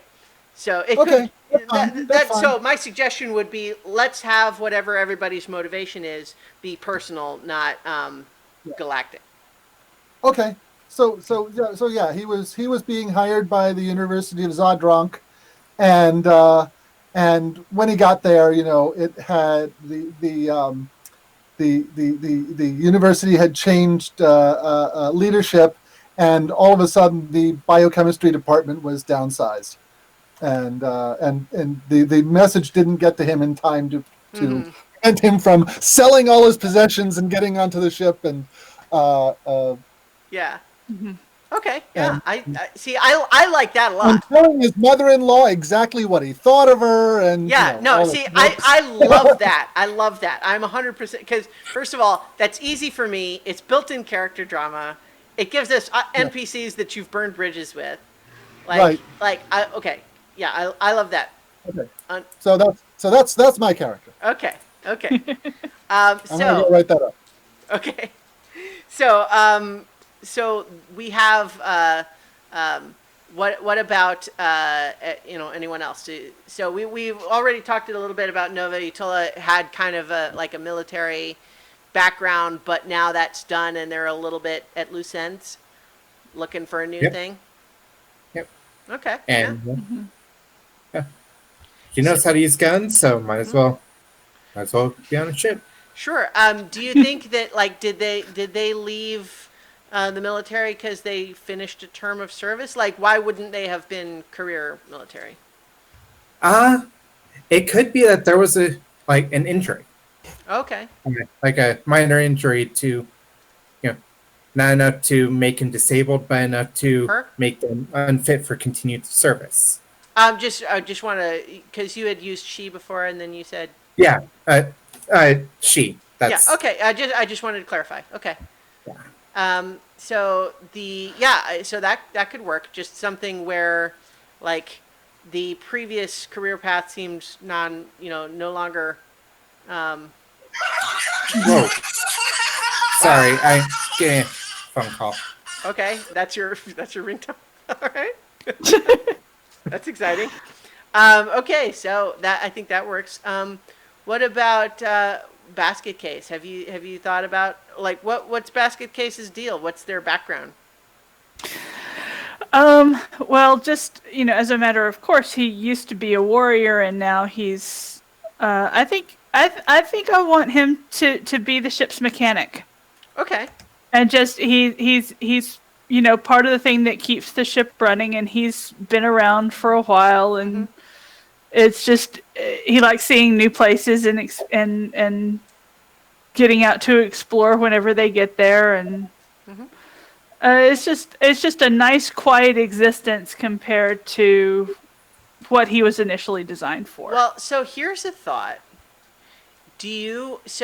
I think we're kind of imagining that at least we've got a couple of characters that are going to be new to the ship. Would you want to have been on this ship for a while? Yeah, I think so. Okay. So maybe there could even, like,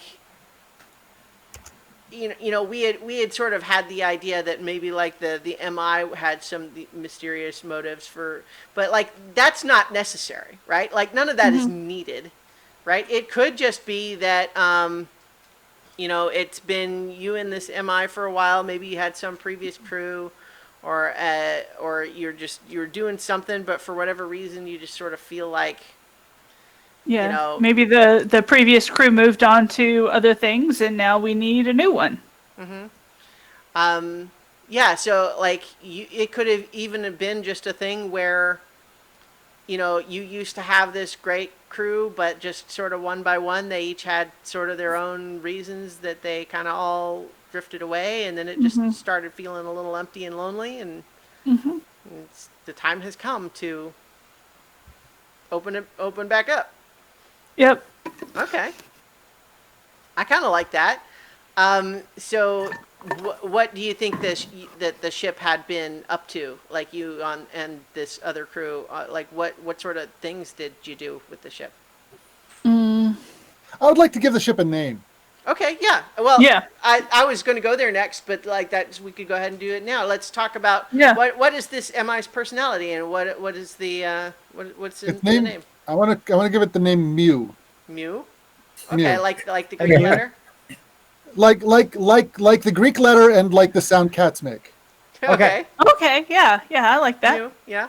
Spelled which way? MIU. Okay. All right. I like that. What's the personality like?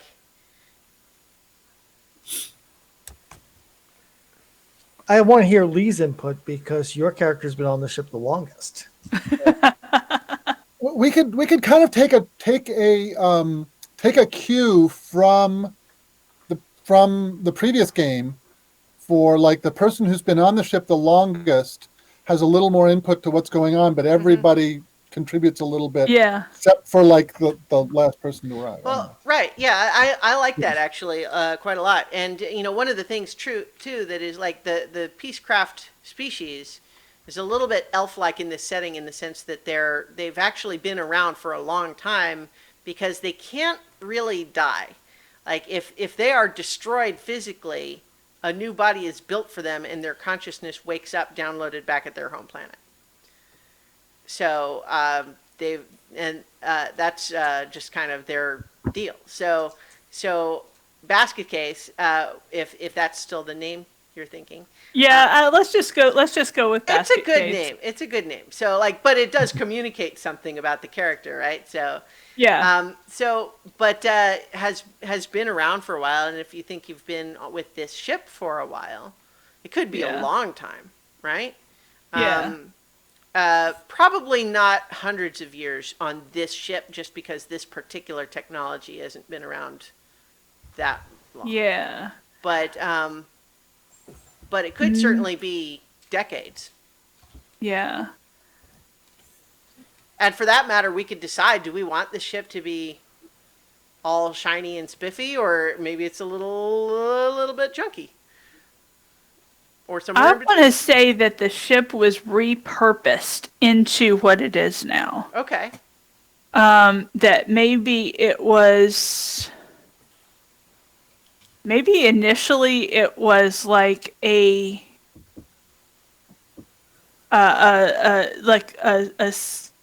Like a scout fighter? No, not even that. But it was initially a prince's like the place, because it's so nice on the inside. That's the highest livability. So it would have been like the personal craft of a high of a high ranking member of a society. And so eventually, maybe he got a new one, and so he sold this one off, and so it's been repurposed from this high class yacht to Well, so here's something else. Here's a thought on that. It could have been that, and then maybe that government fell, or just that family, that rich family kind of fell out of favor, and then the ship was bought by some place that wanted to do cargo with it or something. But it could have always been, for example, that the MI always said every time there was a transfer of saying, and I come with this Peacecraft as my mechanic, and that is one of the terms of the sale. And so it could be that the MI, that Mew and Basket Case have been kind of bouncing around with all of these different jobs for a while. And in fact, actually, your special ability of being able to kind of merge with the ship, I mean, that can really kind of play into this idea that the two of you have been together for a while. Yeah. Yeah. Okay. But so what is Mew's personality like? What are, they... I mean, this is an NPC that I'm going to be playing, presumably, but, it can really be anything, right? Yeah. I like the idea that it's a bit enigmatic, that it has, that occasionally says things or does things that we don't necessarily understand, but then we figure out a meaning for it later, and maybe it, River Tam? Yeah. Yeah. I was thinking like a sphinx, because you keep going cats. I was thinking like an Egyptian. I kind of like sphinx, that, especially because it could be, for example, that the MI just frequently says things that make no sense to anybody but Basket Case, for example. It's I speak Mew, So, you know. Yeah, because So, I kind of like the idea that maybe the ship has gotten kind of really picky about the people it wants to stay. And so it kind of has yeah, I like you. I want you to stay. You're now my person. yeah, yeah. Like there's a little that kind of can play into the whole like cat idea too. A little bit of like Yeah. there's a little bit of a thing where like you're not gonna make the cat like you or do tricks for you in the way that you want it to. It's more a matter of like you either get along or you don't, and it's and so it could be, for example, that people would buy the ship and then feel like it won't just do what I tell it. And you're like, well, you're not asking it very nicely. It's like, well, it's my ship. It should just do what I say. It's like, well, this isn't going to work out. Yeah, you should really consider selling the ship. Yeah. I think you might be better off with another model. Yeah. Well, so one of the things that's worth noting too is that technology does exist to replace an MI, right? Like, and this would happen, for example, because a ship could be damaged to the point where the MI is Banished. killed, banished, destroyed. You know, what word is the most appropriate? We could talk about, but gone and does not return, and a new one could be installed in the same ship, but it would not be the same MI. Right. Dave, I'm afraid. Right. But what that means also though is that like in theory, like but like that's expensive. And so it could just be that you know, and my thinking was just like if the ship was if someone was motivated, they could theoretically try to replace an MI that was uncooperative, but we don't have to get into that. We could just say the MI is a little quirky. It acts in a weird way, and if you don't interact with it the way that it likes, it won't do what you say. And that has driven a lot of crew away over the years. Yeah. I kind of like the idea that maybe Basket Case has busted, they figured out somebody's going to try and change the MI, and Basket Case has busted them out of the dock before. Sure, yeah, no, I like that too. Just and we could just say that there's a history there that Mew really likes Basket Case, and the two of you have been together for a while, and you just sort of you get along. I like that. Cool. And so that would potentially mean that, like, again, we don't have to have there be some big overall mystery. It could just be you need more crew, right? You know, you need someone who's like, you know, it's one thing to say you've got an MI who can do most of the shipboard stuff and you're a mechanic and you could do pilot stuff. But you could also have someone who's like really good as a pilot. That helps in a lot of ways. So maybe you need a new pilot. And then, you know, gosh, if you're going to have, you're going through a lot of more dangerous places these days. Maybe you need someone who has a little bit more of a background in fighting. And then, hey, maybe, you know, if you're going to have other organic beings on the ship, maybe you need someone who kind of knows how to fix those. Yeah. I'm not, my official job title is organic mechanic. Yeah, so I feel like that feels fun to me. Like, and it's simple. Like, it doesn't have to be complicated. It could just be position opened, you know, help wanted. Yep. What about you, Paul? What are you thinking for Yondu? I mean, based on what we've kind of talked through here. The way I was thinking Yondu was working is because based on where I had him come from a poor background on a space station, he's basically been trying to bootstrap himself with iterant jobs, teaching himself piloting. He never went to a university or anything because he couldn't afford that, and has basically been practically building his skills. Okay, I'll take a job, I'll fly to here, and then we'll fly to there, and okay, they're done with me. I'll get on this new ship and fly elsewhere, and eventually eventually fate and destiny have brought him to a planet where this ship needs a pilot, and he answers the ad that Mew puts out on the equivalent of the internet, and he walks into the ship to say, "Okay, so you need a pilot." Mm-hmm. Very, very simple and straightforward.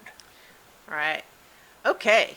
Great. So here's what I suggest as we look towards the tail end of our session 0 here and talk about what session 1 might be like next week.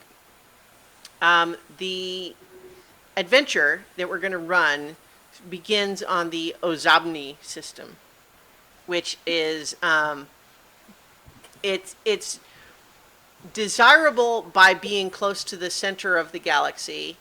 Let me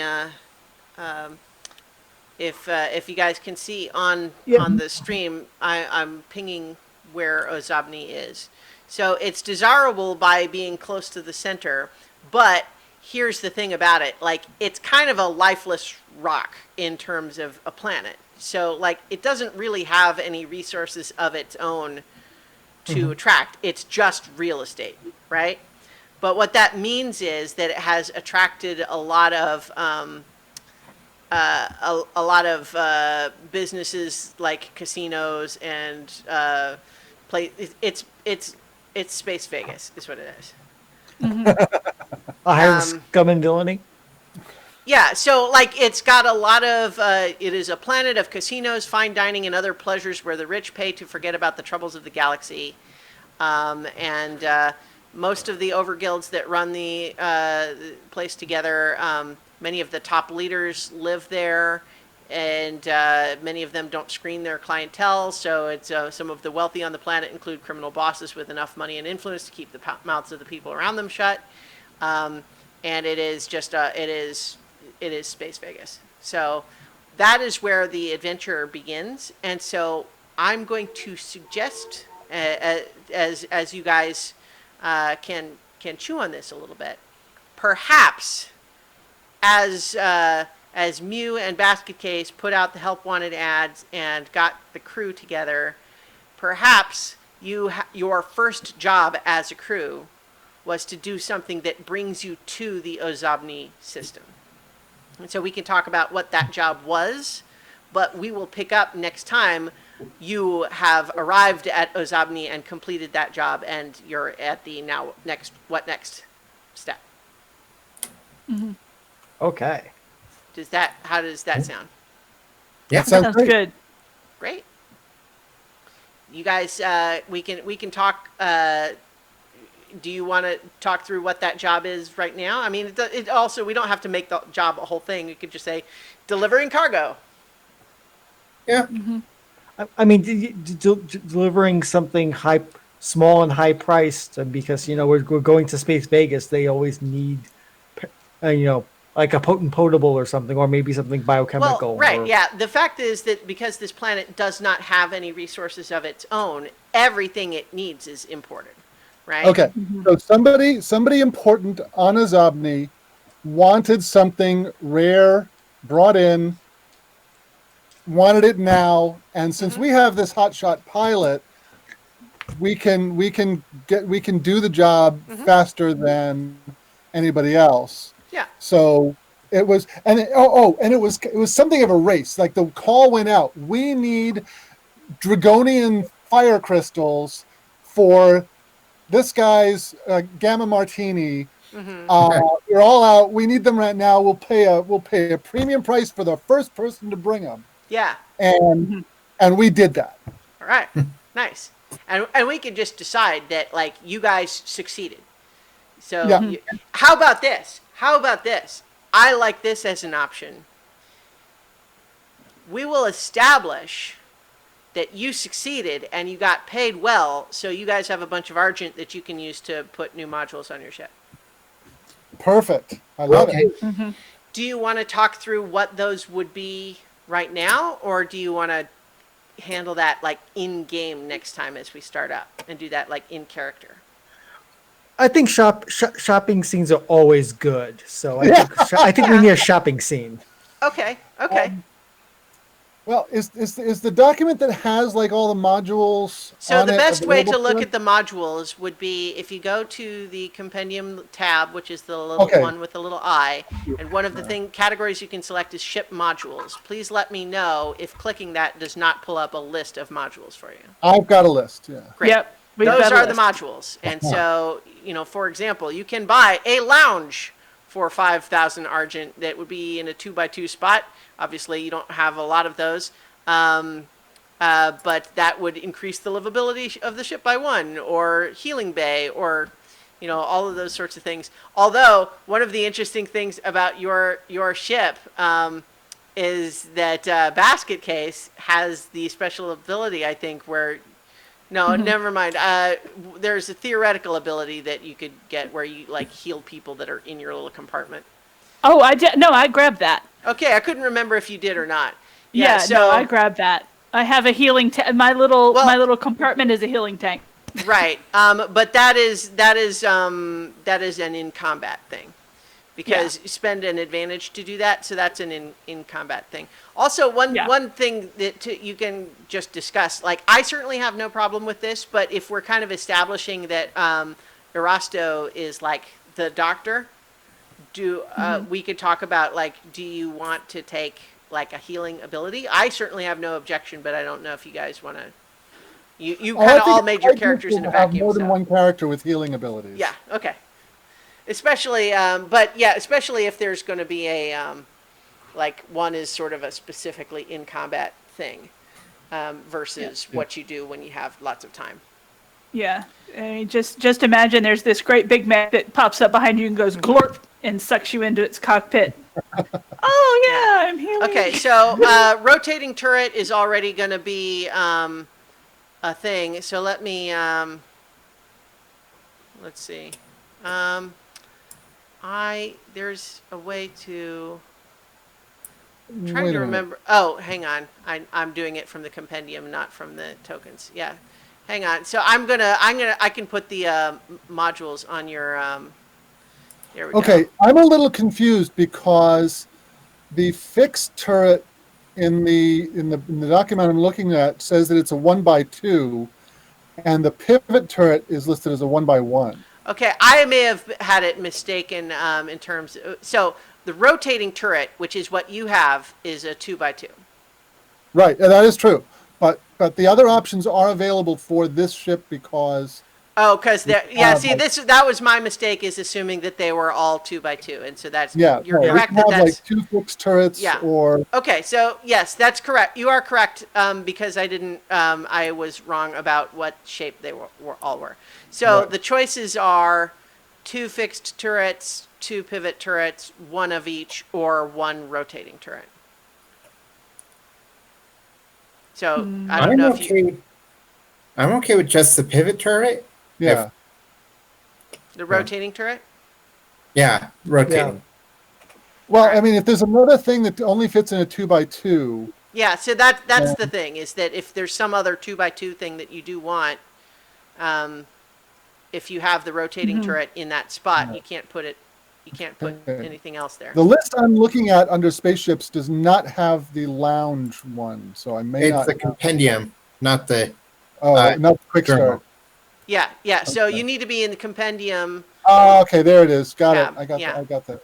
Mm-hmm. Yeah. So I think depending on what you guys want to buy, we can sort of work out how much Argent you're getting paid. But I'm willing to be kind of generous because we're fixing up your ship to be fun, right? Like, that's the whole idea. Yeah, I kind of like the idea of having a shield generator. Yeah, that's something I was thinking. Yeah. Yeah, that sounds really smart. Okay. Yep.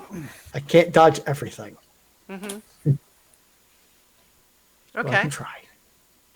So. And that's 5,000 Argent, but it's only a 1x1 square. Mm-hmm. Right. So it's fairly. And again, on the defense section there. Well, Yeah. So I'm taking some of these Only things one and putting them sector. on the map, but not in any of the spots because I'm imagining you're buying them boxed up and going to install them. Partly because you guys get to decide where you want it. Because, for example, if you needed to go activate the shield generator for some reason, you would need to go to where it is. Right? That's a lot of the modules work that way. So, did you decide what you want for the weapons? I think 2 pivot turrets make sense. Okay. Yeah, because That'll be able to- basket case can be the rotating turret wherever. So, what's the range on the pivot turrets? It is Near. near. Yeah. But I mean, yeah, it doesn't give us the far, but 2 pivot turrets basically give it. I mean, if we have them oriented, kind of give us the coverage of a large one and leaves that large space. The radius says crescent. What does that mean? Does that mean 3 zones? It means. Hang on. Where's this thing that it describes that? Let's see. I can find that in a moment. FARAFX. Oh wait, sorry, Starfleet Pals again. Let's see.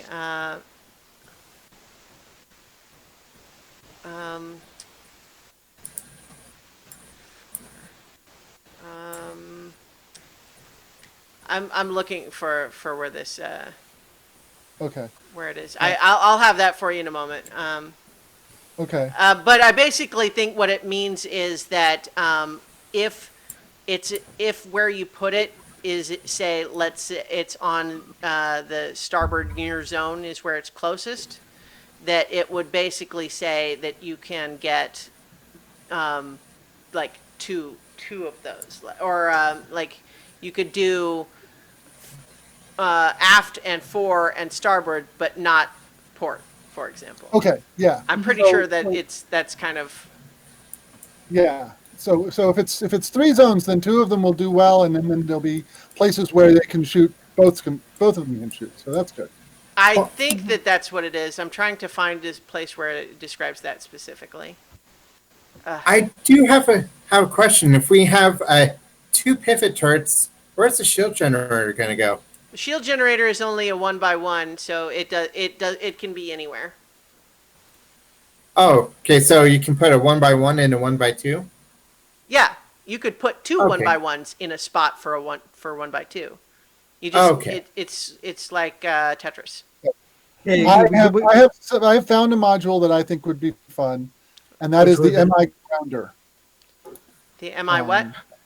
MI Grounder? Grounder. I'm not. allows the MI to physically manifest aboard the ship. Yeah. Oh, okay. See, I was literally not hearing the words you were saying. So, okay, let's see. Oh my, that's interesting. I'm getting Mass Effect vibes here. Edie. Wait, does that make me Joker? Oh, Sorry, I'm still trying to find the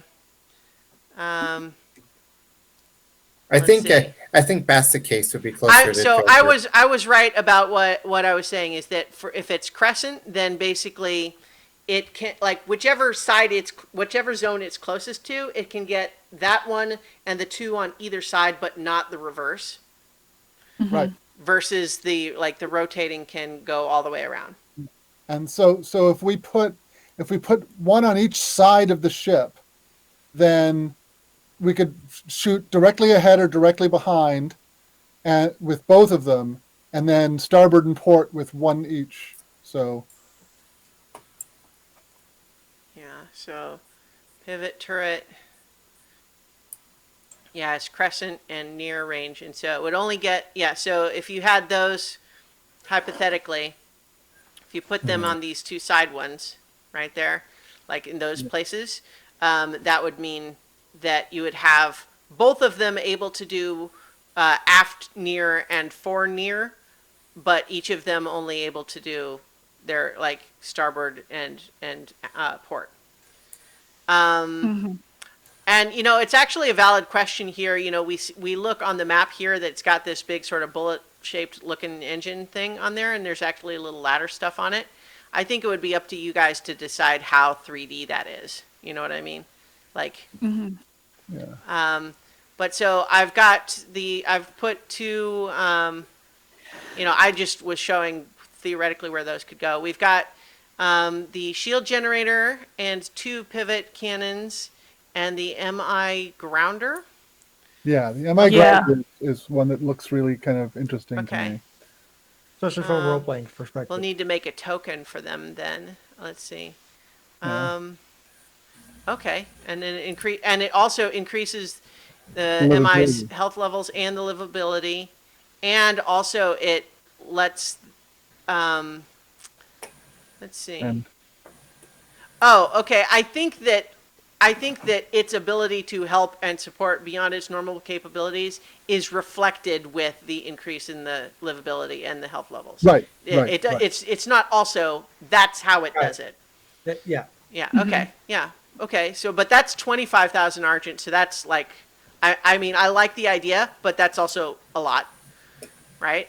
Maybe it already had it, but it was broken, and so maybe we needed like 5,000 Argent to repair it. Okay.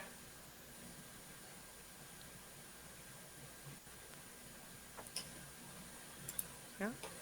I don't think we have to nickel and dime it. I'm just sort of trying to reflect that it's that's a pricey item. I mean and also it's kind of a luxury thing, right? Right. But that's definitely something that I feel like, because it's so connected to the MI, whether or not it was already there or not is probably like, because it's like if you want it to be a new thing or maybe something that hasn't worked in a long time that you're repairing, I like that. But so you can decide from a story perspective whether it's new that Mew can walk around in the ship. Mm-hmm. Yeah. Yeah, I really like the thought that maybe he could at one time, or they could at one time. I don't know if we want to gender the ship. I was well. So here's the thing: because we kind of said River Tam, I was kind of thinking she, but we can talk about that. I'm fine, however it goes. Yeah. I think. I mean, just from being, I mean, on the one hand. Being kind of enigmatic and unpredictable is kind of a gendered thing. I'm almost inclined to not go with female pronouns from it, just because that's already so gendered in that direction. Yeah, well, it's also it's very much the trope, right? So I mean, we could go the other way, or we could also have the MI be non-binary. Obviously, they're not even literally a physical being. Right. So, their their appearance is entirely. Go ahead. All the sentient ships from fiction that I can think of, like Moya and the Normandy on Mass Effect and all these other things, have always kind of been feminine. Mm-hmm. So I think either masculine or non-binary is a better choice. I like that just fine. So on that basis, we can also decide what do they look like, because we don't even have humans in this setting. People, right. The closest thing you could get to would probably be a driftling who has come up with some inventive ways to change their appearance. But everyone would look at them and say, "What is that?" I like the idea of a hamster ball with like this ball of light in it, but it's not like a really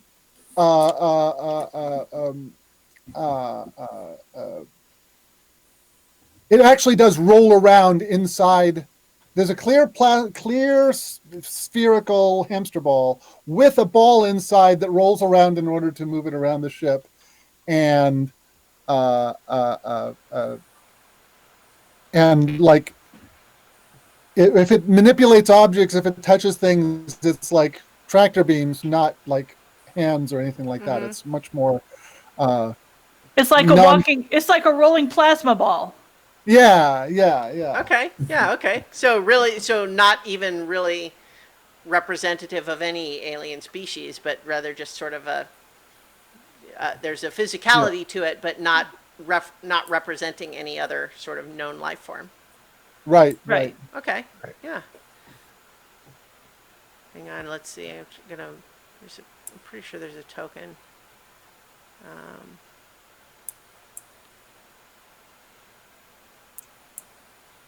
I thought that there were tokens for the ships.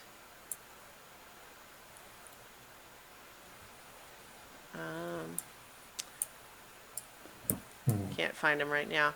But I'm making a character sheet for the ship now. Spaceship. Oh, I wow. think that's name is- awesome. well, I mean, it's like an actual meaningful thing that you guys need, because we need to establish where do we document where the livability setting is, and how much argent you have saved and what modules you have. Like all of that stuff goes somewhere so that it's tracked, right? Right. So the base health levels would be, it's 3 and 3 for. Okay. And then we've got an MI shield, or a shield generator,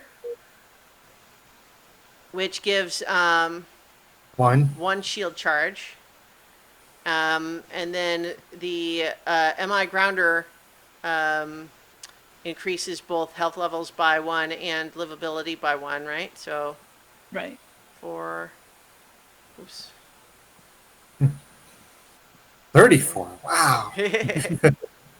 Not sure why health levels there is like red. I don't know. Maybe it's so let's see. Got 2 pivot turrets.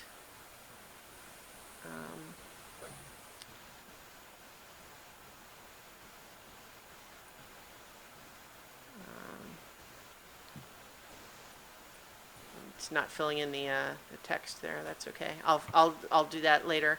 MI grounder. Good deal. And the shield generator.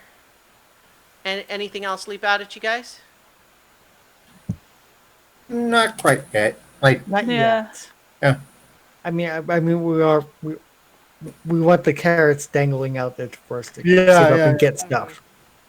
Yeah. And kind of makes me wonder what would be a good place to actually put the turrets if you have to be at each turret to use it. Yeah.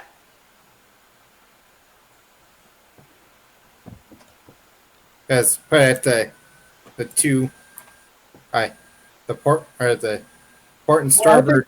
I think it single makes sense to put them spots. on the two sides. Yeah. And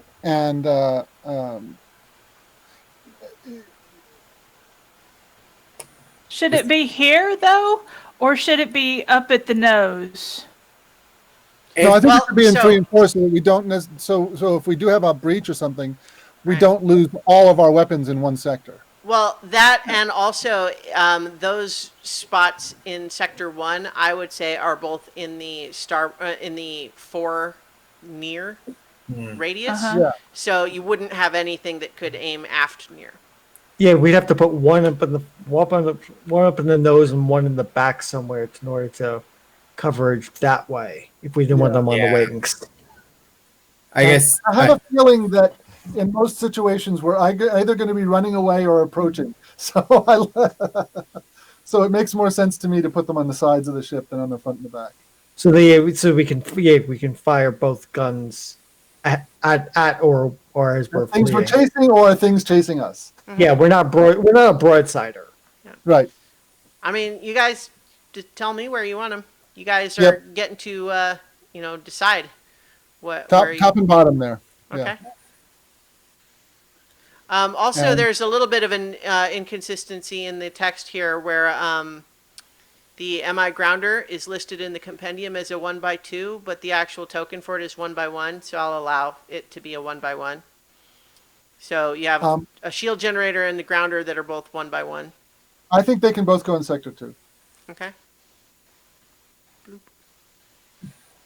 Well, since there's another thing, a turret command station. That's a 2x2 that basically allows up to 2 turrets to be commanded at once from that location. Yeah. That's Yeah. I was saying that as an eventual. Yeah, that might be Yeah. on our druthers. That's yeah. I think especially because the MI grounder one is expensive, that I think maybe you guys have 10,000 more to spend. Okay. Well, I mean, you know, if Yeah. I'm actually just looking. I mean, 10,000 would get us that emergency booster.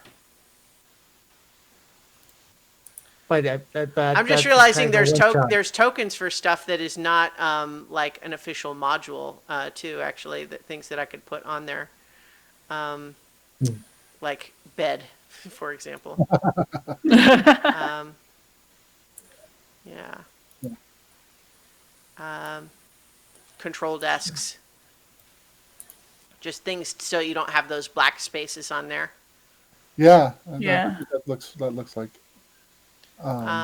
Yeah, but I've got all sorts of just like little blank tiles too, also.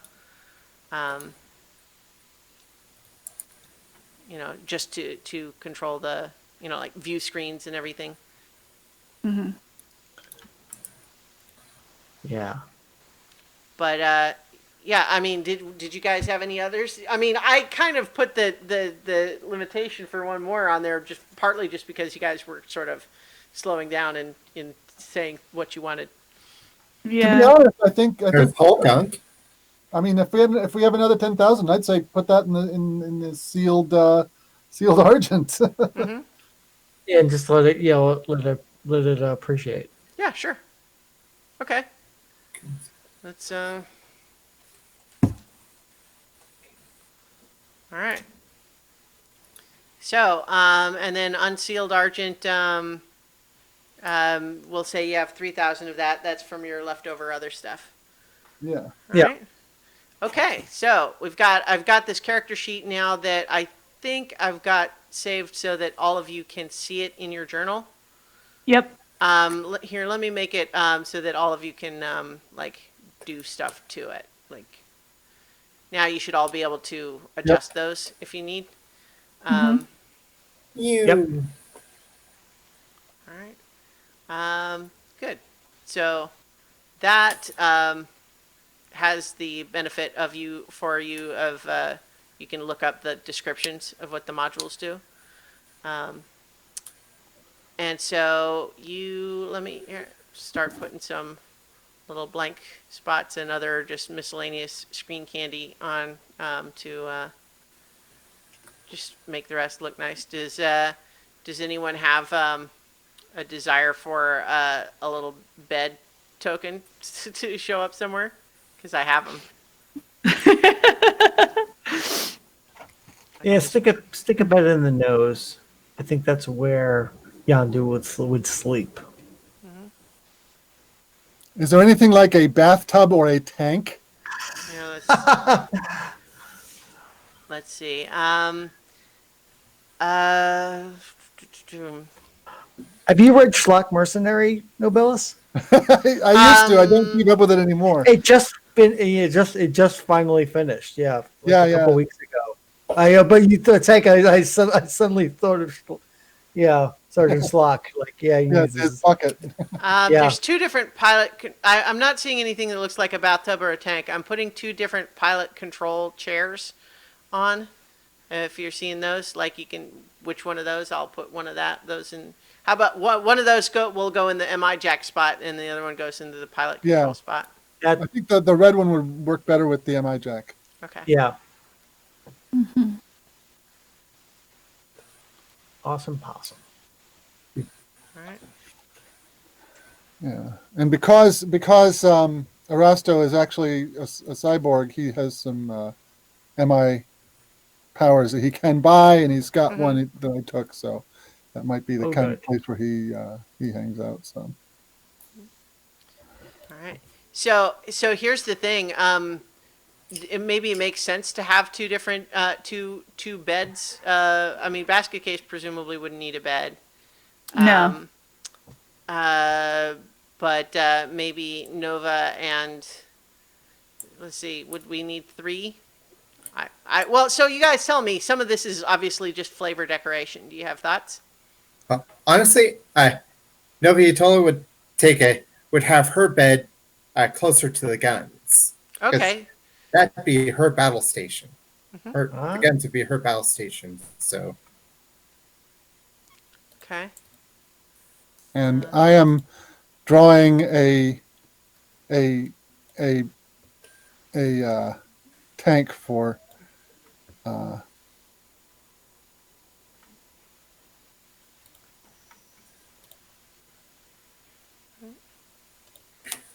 Let's see. I'm trying to think if any of these tokens look.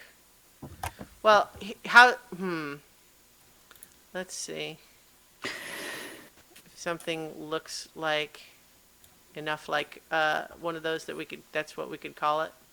Or I guess you could also just draw on there, and that's fine too. there. Here. Oh, here's another thing that could be an MI jack. I just put that on there. I don't know if anyone likes that better. It's either way. It's So, and I'm fine with having the tank be there, but presumably, like any of these places that are in a purple rectangle, like if you wanted to buy another module, it could go there, right? oh yeah. Right. Yeah. Yeah. It's just to get rid of the black squares. That's all. Yeah. Well, I also, like I was saying, I have some little like just blank tiles that can go there. Yeah, but I just Machinery. like the idea that Erasto sleeps in a hot tub. Sure. All right. Occasionally, basket case walks by and pokes at it. Are you sure you're comfortable in there? Here, actually, let's see. That's a little thing that looks like a couple of seats.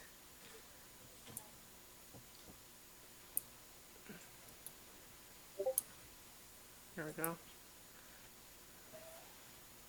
All right. So, anyone have any other thoughts or things that you feel like ought to go in here somewhere? I think we can flavor text it that the mess is down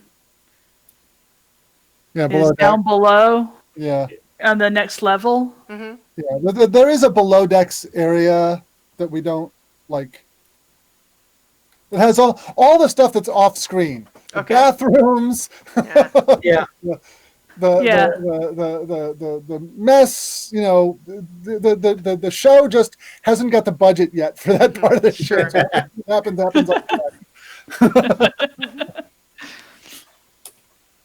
All right. So,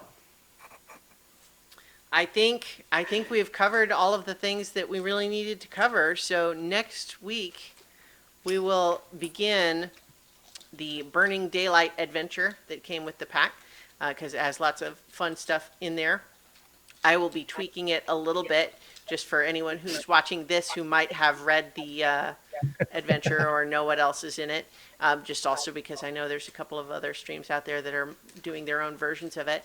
But yes, so this same time next week, we're going to try to get these, we'll begin our Burn Bright adventure. And I'm looking forward to it because, obviously we did a lot of just fun flavor stuff this time, but obviously the actual mechanics of playing the game will come next time. So, Yep. Yep. So thank you everyone for watching and or listening this week. Obviously, if you are watching us live, you can also find the VODs on YouTube channel once I get them up there, and the audio podcast versions on my podcast So Many Levels, where I also post my long-running D&D campaign. So we'll leave it there for this week, and All right. I'll see you all next week for adventures in In So space. Burn Bright. Yes, Adventures in Space. Dun, dun, dun. Yes. All right. All right. I will. Good night, everybody. Good night. Good night. Right. Right.